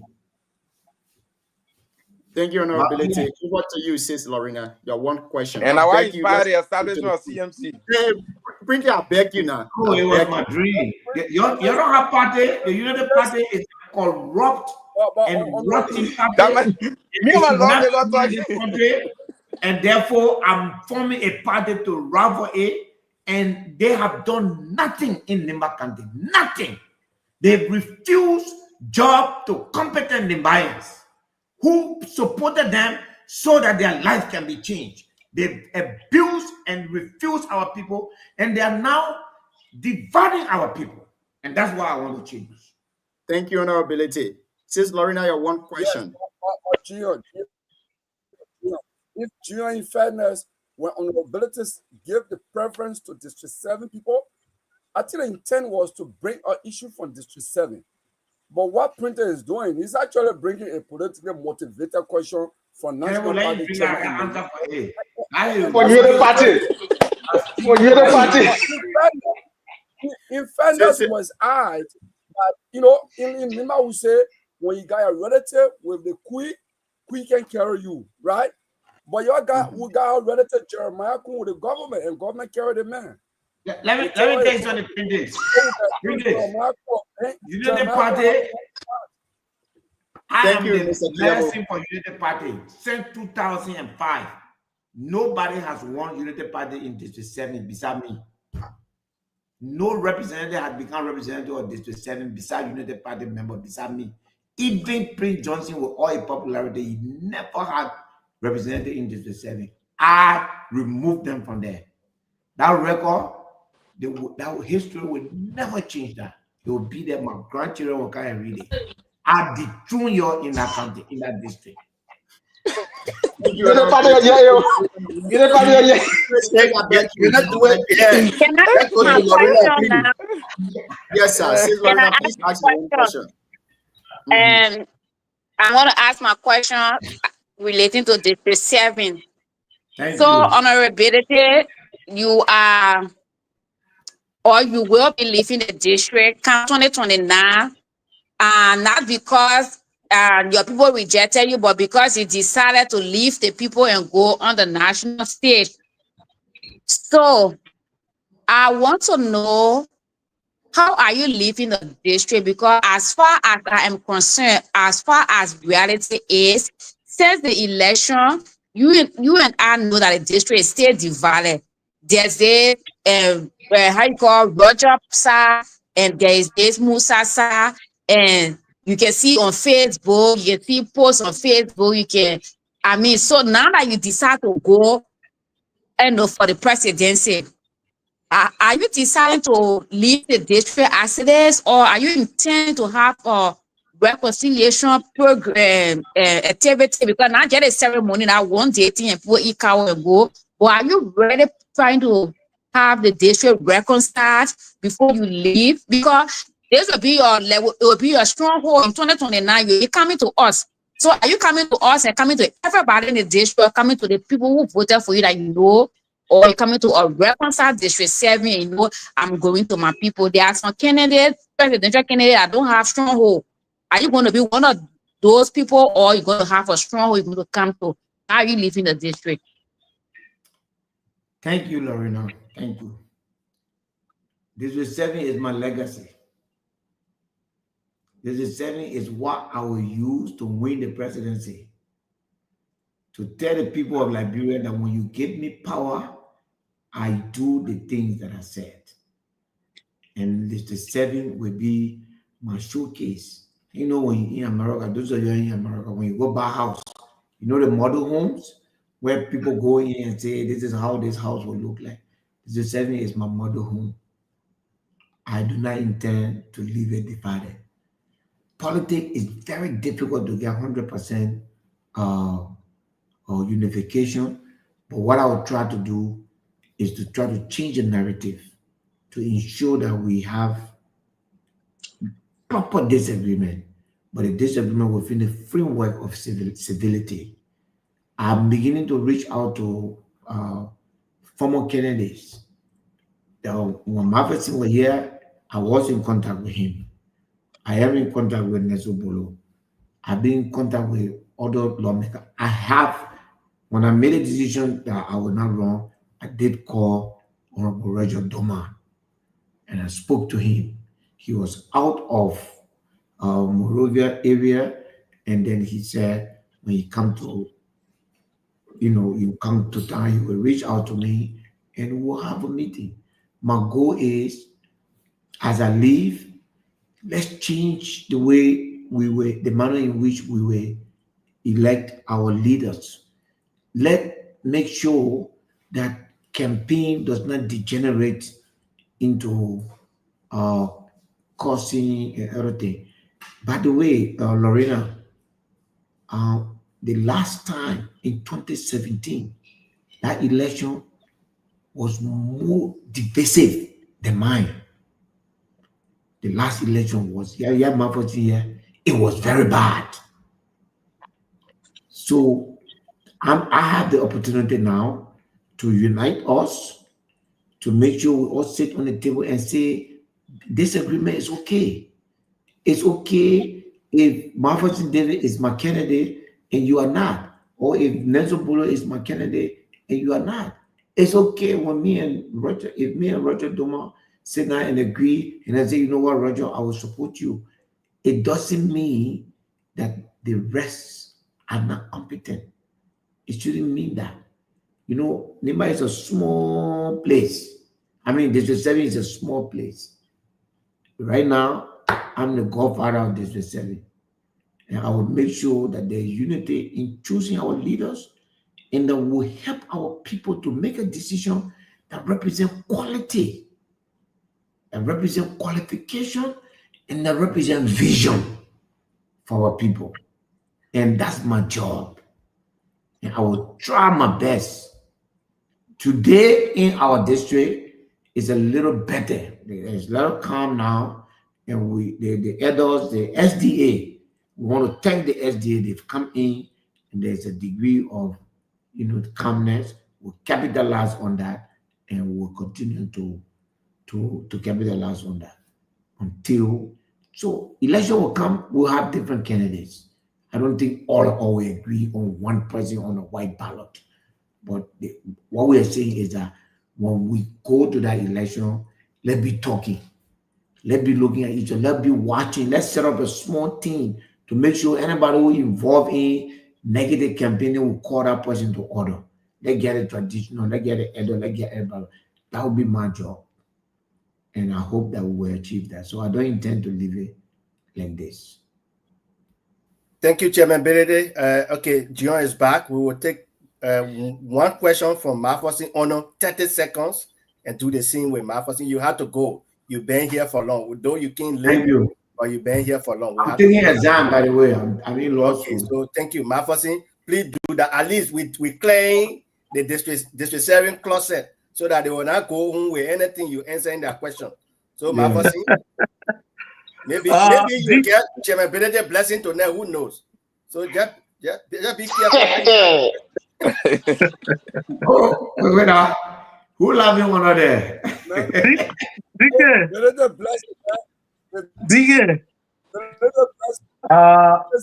think mine is a question, really. I just want to say something so that Honorability can add to his wisdom as he go about leading our district. Some of us, we see election and leadership in a different way. Right. So different from the typical Liberia kind of thing. We've come of age and our country, our county, our district has had a lot to achieve. And I think it's about time we network together regardless of who is in the seat to see how best we can contribute, if not meager resources, but ideas in fostering development and growth of our place. I was in election with Chairman Ability, and his team was fixing the Bleed Valley Road, and I made a contribution to the road. You go to Bleed Valley, you ask the people, they will tell you. Correct. That's I made true. financial and full contribution to his road project. And at the time, people thought it otherwise, but I feel I should welcome development and contribute to it, regardless of who is involved. And after the election, Honorability, when you reached out to me, I felt that that was a beginning of leadership. And so the 2 times you extended invitation to me, I honor it. We had a lunch meeting, and then we had a meeting in your office. And the good thing you said tonight is you reached out through a phone call to Roger. I think it's good to, make follow-up calls and make sure that all of us are together. For the fact that our people elected you in spite of being the minority in the 2 dominant tribes in the district, it tells that our people are beyond, trivial issues. They are more focused on substantive work. And so I will want your leadership to continue to thrive that path, because since I left Liberia, we really haven't talked, and I haven't been following a lot of things since I left Liberia. I needed to take some time off and focus on my family, which I think we've done, and we are about to follow up on things in the district and in the country. Sometimes when you are doing town hall meeting, it's It's important to reach out. We will have ideas to share, which will help you. And for me, I believe 2029 will be just the same way I see it, a contest of ideas and vision, contribution that will kind of better the lives of our people. And so I see it more beyond party and individuals. I see it more holistic and collective. So please try your best to leave behind a well-united District 7, well-together, well-coordinated, development in the midst of disunity is not a development. Because people who should benefit the development when they are at each other's throat, then destruction awaits. So let's work together more. Let's talk more. Let's reach out more. Let's soften the heightened feelings among people and keep together. We are brothers. Election will come and go, but we will remain as people and citizens of District 7. That's all I want to share with you. Thank you. Thank you for that short campaign. Thank you for that short campaign. Chairman, I hope you do.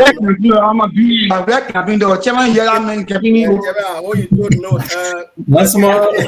DK, why you want to dilute me, my talk? Mama, you not say nothing bad about you. So DK, wait. Is that what Zion taught you? DK, let me say this to you. Let me say this to everybody.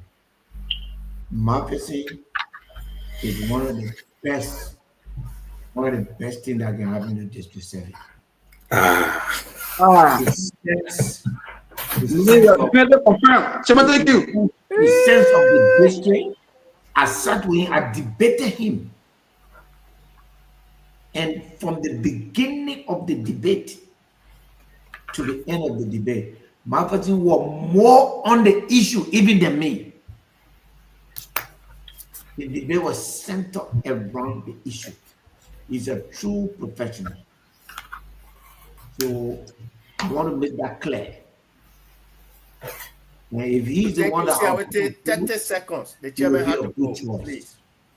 Congratulations for 2029. Thank you. Thank you, Chairman, for your endorsement. So, as long as it's not United Party, I'll be more happy. I said you want to disagree that I'm not truly a professional. I'll tell Roger. If you want to work together, you got to resign for United Party. There you come. So, Chairman, thank you very much. You made a lot of revelation in your explanation. Even the big brother talk about, the election in District 7 that went beyond tribal line, and your development in the district. Last night your political leader appeared on the political advisor. Sorry. I asked you who the your senior political advisor. He came on the show, and that's one thing. Regardless of our, political difference and what have you, we kick against is this tribal thing. He made a revelation last night. I actually want you to clear up, the air while yourself you are on the show. One of the points he made last night was one of the key conversations he had with you was the likes of the late Alhaji Kloma, Lucini Kamara, I don't know his name, and the rest of the guys are wedding away. So one of the key reasons is to bring you to the limelight, to lead the community, and to also be a face for the Muslim and the Mandingo community. So I wanted you to clear this because some of the kind of conversation will want to hear it from yourself. Thank you. I listened to him. I don't think he was speaking in that context. I mean, when you're doing analysis, when you're doing vote analysis, you do check possibilities and draw scenarios and say, when this person become a candidate, well, who will vote for him? Okay, then you have to check the various demographics. If you look at Nimba, we have a percentage of what we're going to get in Nimba. We know that. We're not going to disclose it to you tonight, but we know the vote that we're going to get in Nimba. Then we ask ourselves, where else are we going to get vote from? And then we look at the community and say, where could you get opposition from? Is there a possibility that the vote you should be getting from that community will be divided among you and somebody else? And then he said, these people that he named, there are no potential individual from that community that will rival you. Okay, so we were doing vote analysis, and I had nothing to do with Chief.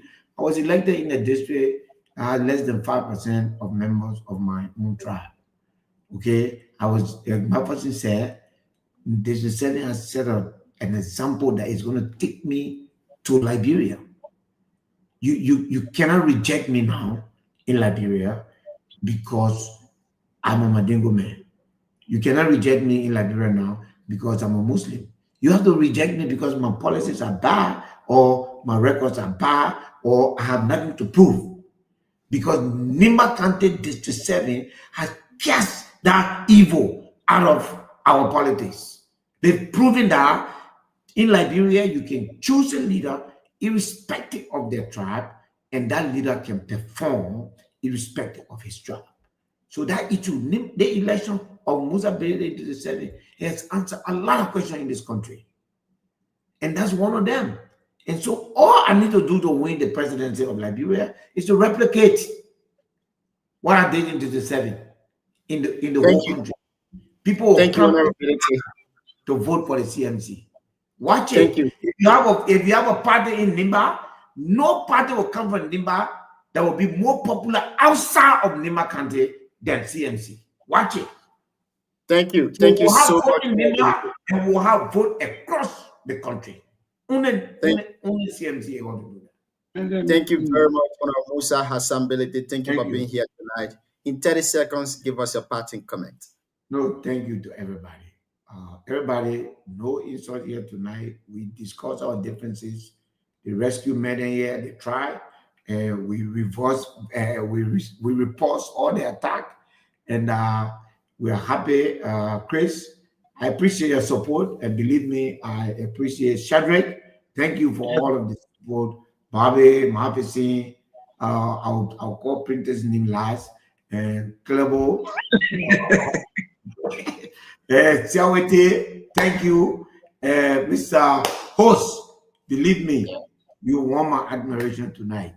And then finally, Printers, thank you for representing the United Party well tonight. You did very well.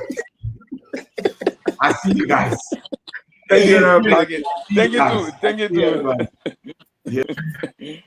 And so, folks, that was the voice of Honorable Musa Hassan Belete, the political leader of CMC and also the representative of District 7, Nimba County. You listen to him. I beg you guys, our guys at the station need to close, and we cannot have the post analysis tonight. Just give us your parting comment in 30 seconds. Let's start with Mr. Kilebo.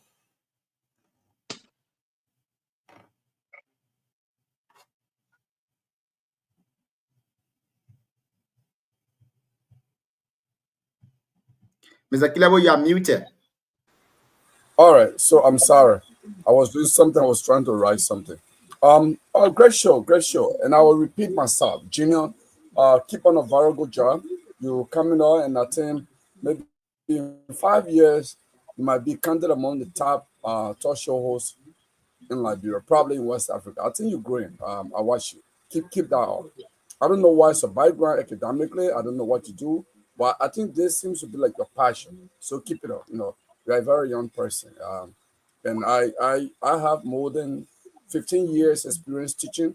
I see students and I know what some of my students have become. I saw them in classroom and I follow them. I say, hey, this student is going to be successful. And I'm watching you and I believe this is your passion. You are reserved. You know the issues. And I think keep reading and keep researching. That's what young people do. But tonight was a great show. I like tonight the fact that Honorability was able to answer some of those misinformation on the FIFA issue, on the so-called raw fund issue, which doesn't exist, because if you facts, this government, the ability has been in their throat. We actually have ability in jail. During the campaign, everybody called ability criminal. Everybody said ability can come to the United States. But he can't go anywhere. If I go to Nigeria to arrest him, he's been all over the place. So it's now proven that these are all politics, these are all diabolical lies and perpetrated against one of our kind. And that's why some of us took it very personally to go after it and get the facts. But a great show, and I think it's better for us to cross-check our facts and also debate what is dear to us. And that's why I love to come here. I'm on closing argument, but I'm abandoning closing argument now, and I'm going to be frequenting on this platform because I think NIMBA was a base for misinformation for so many years. And I think those who had a stronger hold on the country, they are no longer there. So we need to begin to debunk some of those misinformation that made the people believe to be facts. So I'm going to be on this platform every now and then for us to debunk those things. Thank you. Thank you. Thank you so much, Mr. Kilabo. Let's go to you, the lone female on the show. Your parting comment in 30 seconds. Yes, thank you. Thank you, Junior. Thank you to all the panelists. That was a great show. And I like the fact when Kilabo say we should, check our facts before we can say it. And I think it applies to both sides. So it's not only when you're talking about somebody who is who you are supporting a particular season, then you check their fact. It is also when you are speaking about somebody, you don't just make blanket statement, you also check your fact. So if we want the platform to be credible, we don't just say anything about people because we feel we don't support them, or because we feel they defeated us, or because we feel we are angry, so we just say anything. Because we're talking about people's character, so we should be sure of what we are saying. Like the issue of the FIFA, I have heard that many times. I've asked that question to be debatable. Can I ask a question and go beyond that question? But if I don't have more fact, I don't just say it. But if we're talking about quality from 2005, it should not just be the legislature, it should be everybody, whether you are working at local government, you are working in the executive, everybody should be, we should not do it partially. It is a whole system. So if we want to go back, get to expose people, we should go back and expose and all it, everybody who has served since 2005 up to this year, and all of them, while we know that some of them cannot punish them because of our limitation on our law, but just as well as expose them like you want people in the legislature to be exposed. Other than that, that was a great show, and I must admit, I like how relaxed Representative Biddy was. Though he did not answer most of the question, he did not even answer my question, neither Arvin's question, but he was relaxed. He was like friendly, unless his advisor, I think he need to be advising his advisor. So it was a great show. I hope to be back tomorrow again. Thank you. Thank you so much. Mr. Matheson, let's hear your parting comment in 30 seconds from you. We go to Bobby, and after Bobby, we go to Shadrach, Siawete, Chris. Then our main printers can end the show. Well, I would say hats off to our team and to you, the moderator. The commendation that you've gotten today, I think, is a plus for our show. Yeah, and I think it's healthy. We're making progress. On the overall, it was a great show. Actually, a great show. Like I've said in my intro, Ability is one person who is intentional about what he does. Anything he's involved with, He's involved with it to whatever capacity, financially, humanly, and everything. His presence in NIMA, his work in NIMA, the establishment of the CMC, that was the political hallmark of Senator Johnson that catapulted him to becoming the godfather of NIMA, a position he remains till he died. Now, Vice President Kun transitioned to the Unity Party, the MDR where it is. I don't know Senator Kuga's own working mechanism to take over the leadership of the MDR, or if the MDR is going to even be willing to hand him the political leadership of the party. So as we see, you know, all of that interplay, and you find someone who has an in-depth knowledge of politics in Liberia, ranging from managing the Unity Party's campaign to taking over the chairmanship of Liberty Party. And all of us are aware the way he handled Liberty Party and hijacking from the original owners and personalized it to the point he became tired and returned it to them.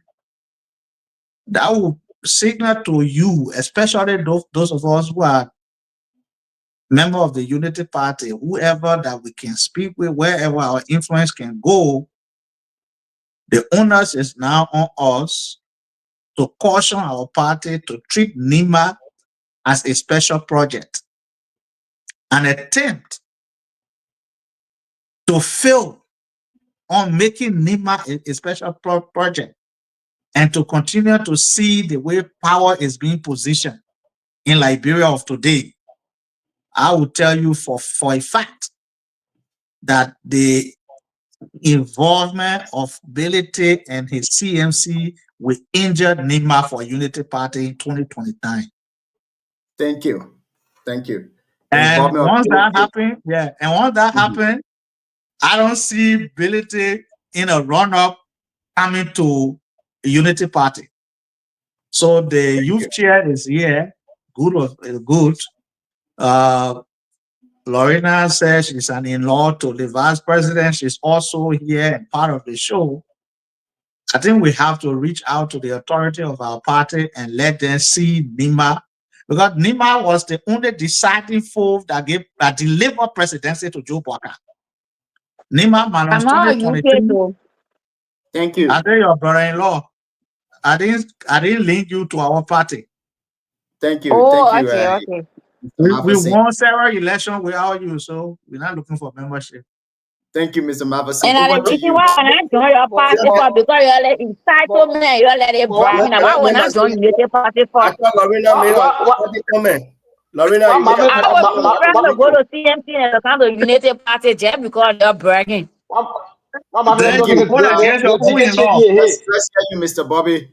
Give us your parting comment. Before Bobby, I want to get an announcement before I leave. Sorry for our lander for this week. Bobby, you come after me and not giving parting comment. So tomorrow we'll have Mr. Adonis Menor, the former chairman of the Nima County Sports Sharing Committee and the owner of Maquin Gas Station. You are the CEO of Maquin. The CEO. So he will be here. He will be here tomorrow, and we'll have having Dr. Nyan Dugbe. Doma, you have to confirm so we can prepare the flyers before tomorrow. Nyan Dugbe tomorrow too, DK? No, Wednesday. Nyan is Wednesday. Nyan is Wednesday. You can host two very important people the same day. No. Nyan is Wednesday. Adonis is tomorrow. Nyan is Wednesday. Friday and Thursday, we're working on how they will get a confirmation. Hopefully tomorrow will be represented. Yaget Koluba. Yaget Koluba on Thursday. We'll have Susan. We'll have Susan on Friday. Susan from Australia, Susan Bangbin. We'll have Councillor Garrison Dodo Yelu on Saturday.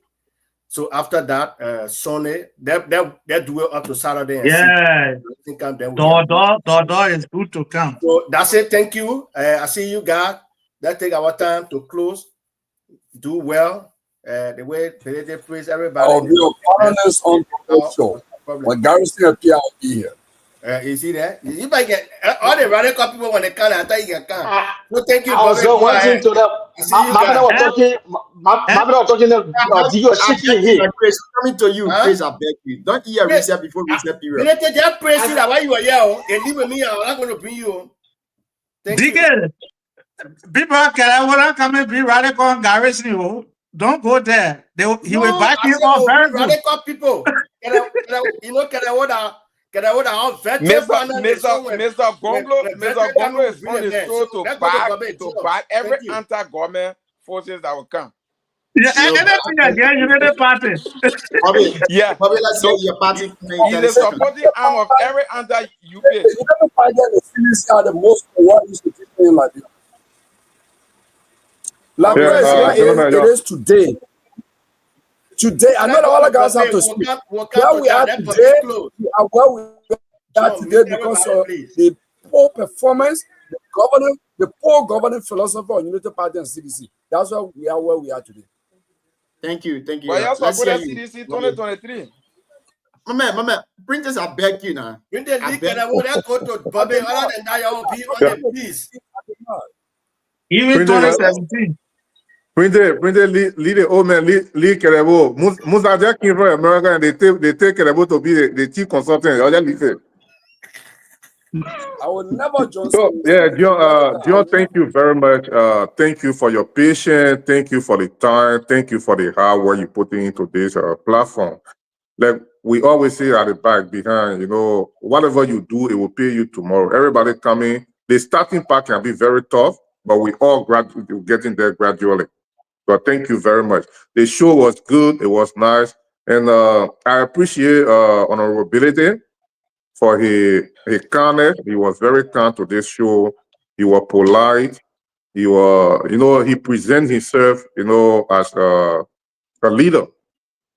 Despite with all the rigmarole, you say, I say, Musa is there, Musa is that. When we get to that political point, we'll cross about his appearing, the way he talked to us on this show. I really, it was good. Let's keep it up, gentlemen. It was good. Thank you very much. And John, thank you for the show. Thank you. Let's go to you. No, DK, not any parting comment on the show. DK already said what you're supposed to say. Shadrach, let's hear you. If I send DK in the back. My man, you more like Mark Winton or youth printers. Thank you, Junior. Thank you so much. Even though I think a bit late at the time, the honorable mayor demonstrating his leadership already on the show. I think everybody preaching how moderate he was, and I saw the ending part.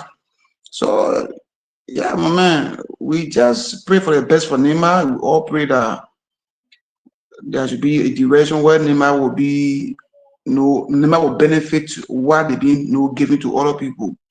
So it's not about one individual whosoever that got good mind for Nima.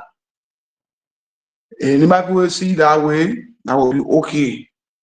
So we should come on the platform, people be personal, we all get our different sides. People can take their side, they do in political party, they can be their political party, but we meet our brothers and sisters and discuss issues concerning Nima and Liberia at large.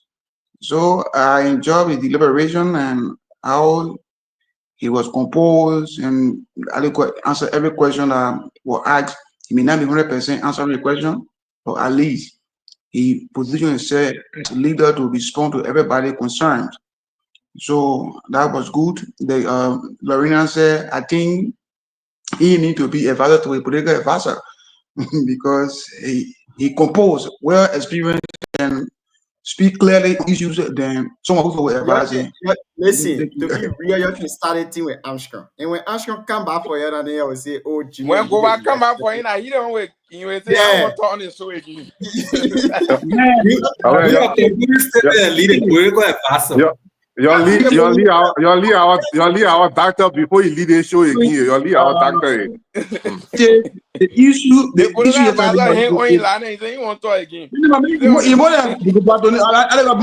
What happened today now? Why you coming down the show today? You make play the nursery today. Now Mark Blue, yeah. I think you may be behaving like. All right. Chris, let's hear you. Your parting comment in 30 seconds. Thank you. Let me say, Mr. Gonkru and people, Veteran David. Let me say good evening again. I'm happy to share the platform with all the panelists. But I'll be critical on two things.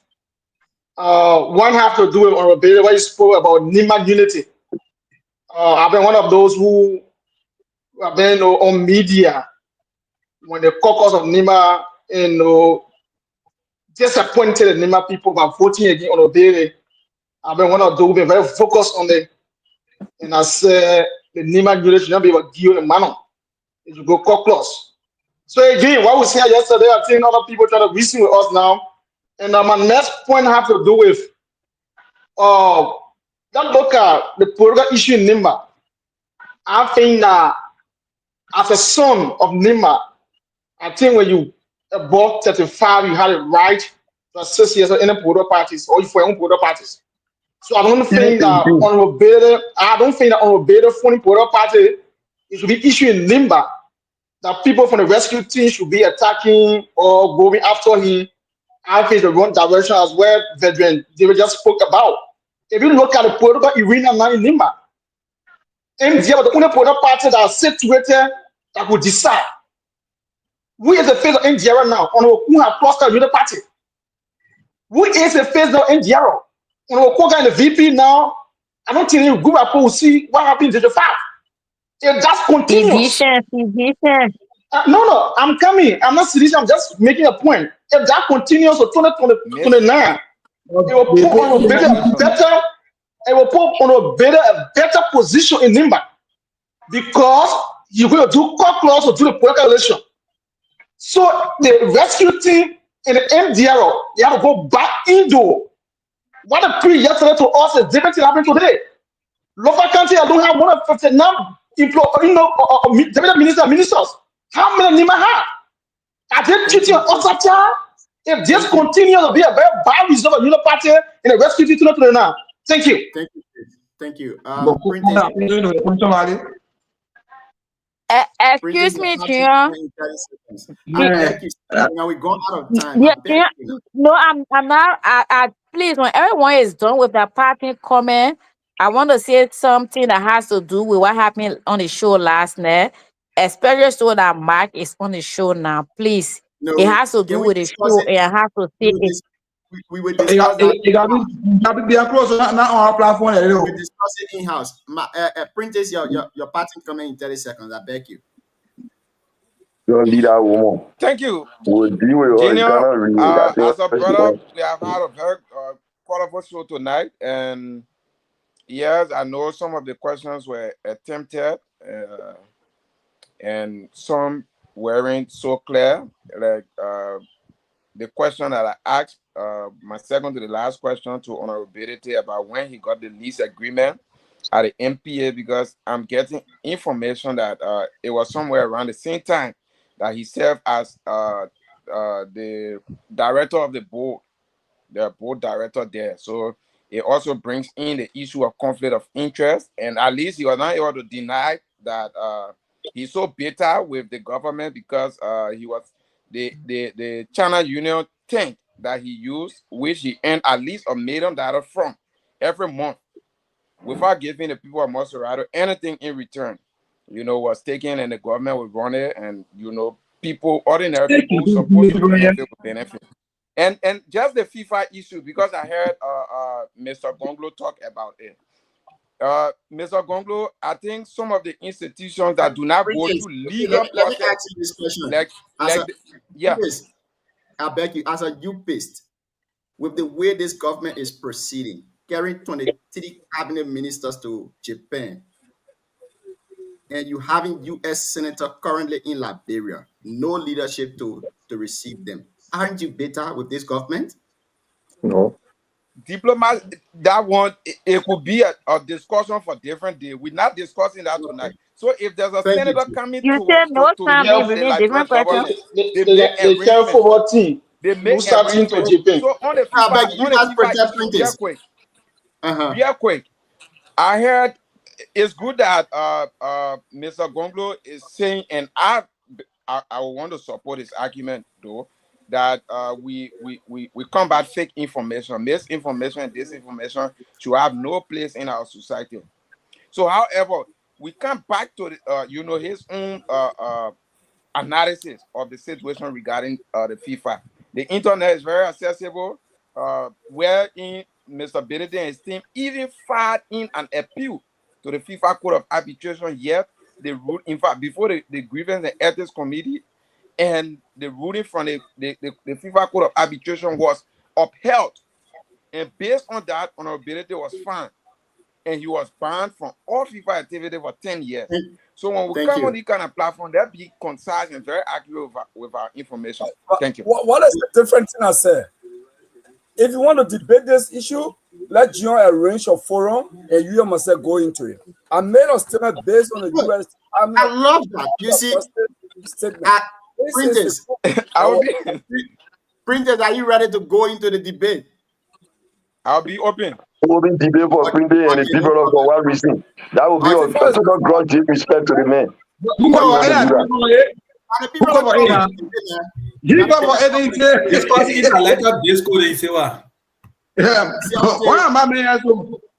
you spoken to my knowledge? No. I'm speaking from the defeat background and your team from Benedict.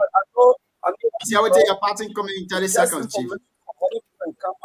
Yeah, let it finish now. Let talking. I won't get a little time. No, I mean, end the show. Let's end the show. Yeah, let's end the show. Let's end the show. Let's hear you. Here. I said FIFA is just like any other organization that can discipline her members. You are not a court of competence jurisdiction. You are when you are there, you don't even have to have lawyers representing you. Like if you go to court, you are required. Even if you don't have money, you can be represented by a lawyer. But Mr. Kenebo, if you see from your man how they beat you on your back and then you still beat you publicly, what's the difference? That's the same beating. Yet in Liberia, we can start when they cannot have legal representation to fight against sanction, U.S. sanction. Honorable Gonglo. Let's hear you. That's the conclusion statement. That end the show. That's the good part of the show. I mean, is that's why we say hit, and the hit hour.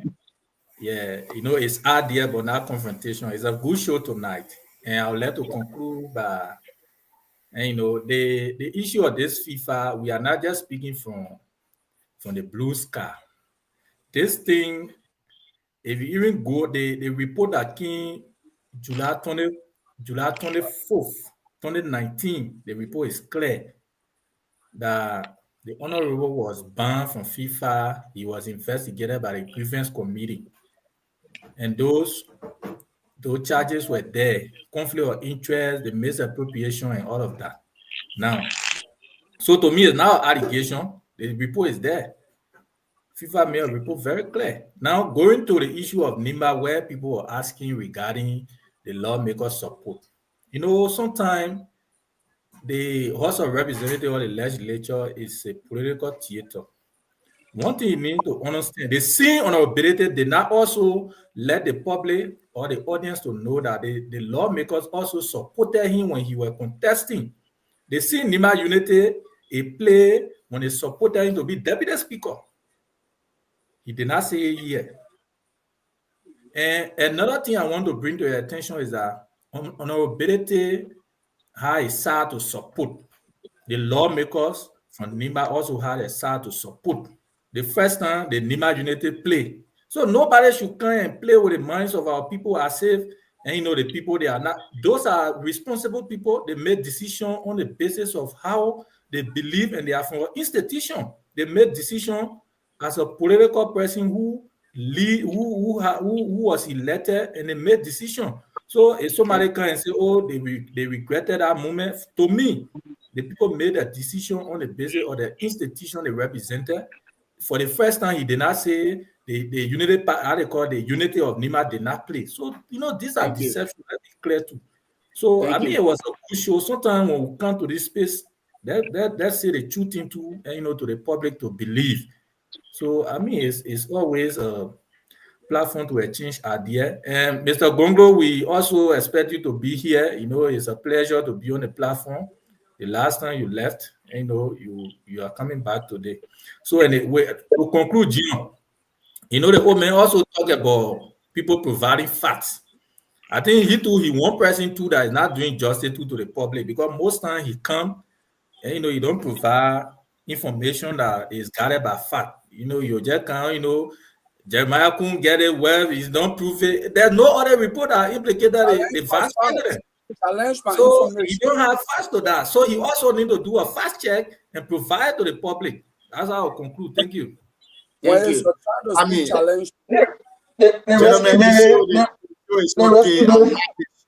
I like the way it's going. There are sad. People know they are sad. Mr. Kilebo is, I don't know whether he's an independent person, but CRT is from the Unity Party, Printers is from the Unity Party. I think Mr. Kilebo is a consultant of CNC. He's a consultant of CNC. The what I'm speaking, I'm independent. Don't because I'm president. I have put on record. No, but Gio, why the entire rescue team attacking the government to the Wabi? The entire rescue team down with the government to the Wabi. We have gone out of time. And that party is the Liberian People's Party. In 1984, there is a man called Moses Wonsia, I think from Toy Town. He was canvassing for membership of the Liberian People's Party. I was in 10th at the time. He recruited me. We went in Yao from time to time. We were collecting membership in Ganwi, in Blame, in Kai. I was beyond Moses Wonsia. I was a little boy. That's the only party I've been member of since that time. But that party was banned by Joe because it was considered a radical party. So since then, I've never joined a party. Thank you. Thank you very much. Mark Bloom, you came late. Your leader was here tonight. The show has finished. You got anything to tell us in 1 minute? Thank you. All I can say to you is thank you for hosting our political leader. CMC, I come to steal, and we always say to people, I know most people who spoke tonight, they spoke from the background of being opposition to the political leader, which of course they got no effect on this party. The good thing is they all should know that Nima is for everyone. Me, I continue to stand by my word, and I always stand by my word. Our sisters didn't make mistake to go out there to bomb anybody to bring the children home. And when you check in my house, most of the children that are with me in my house, history will tell you, they are my sister's children. I will stand by them. They will not change their name to my family name. Whosoever the bomber, I'm also happy. Because at the time, you don't expect me to go and bomb my sister. So all of our nephews that are with us in Nima, our hands are open to them. And anything that they bring forth as a brighter thing for the people of Nima will always be that. Look, one good thing I want for Printers and others guys who on the CNC, or who on the Unity Party TK, that today want to criticize the upcoming of CMC, it should be clear. This government did not tell us that they account to be an oppressive forces. Every time somebody account to say something good for the better good of our people of Liberia, they will be suppressing it. They will be there to stop them from doing things. With the storage business that took place in Monrovia, it's all because honorability is a critical force to the government. The few taking the storage area from him will make him to stop doing his businesses. If you from Nima gave 144,000 votes, and the sum of Nima who is developing Nima is being suppressed by the government, you say that you want to appreciate that. You are a youth leader for your party. How the life of the youth today in Nima is being looked at. What good coming to the youth in Nima? You as a youth leader. Or it's well with you because you go to offices and people give you here now and you feel complacent of why you are ultimately. and he feel is good. But let all of us look at the future. For all, we will continue to stand by people who are doing good for the better good of our people and our country.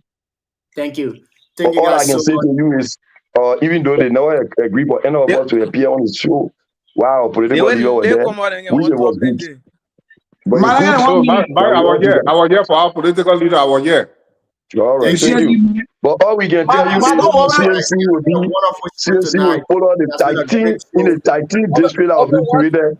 CNC will also be having tighting candidates in all. Mark, Thank you guys. Okay. You guys been a great show. Yeah, been a good one. See you guys tomorrow.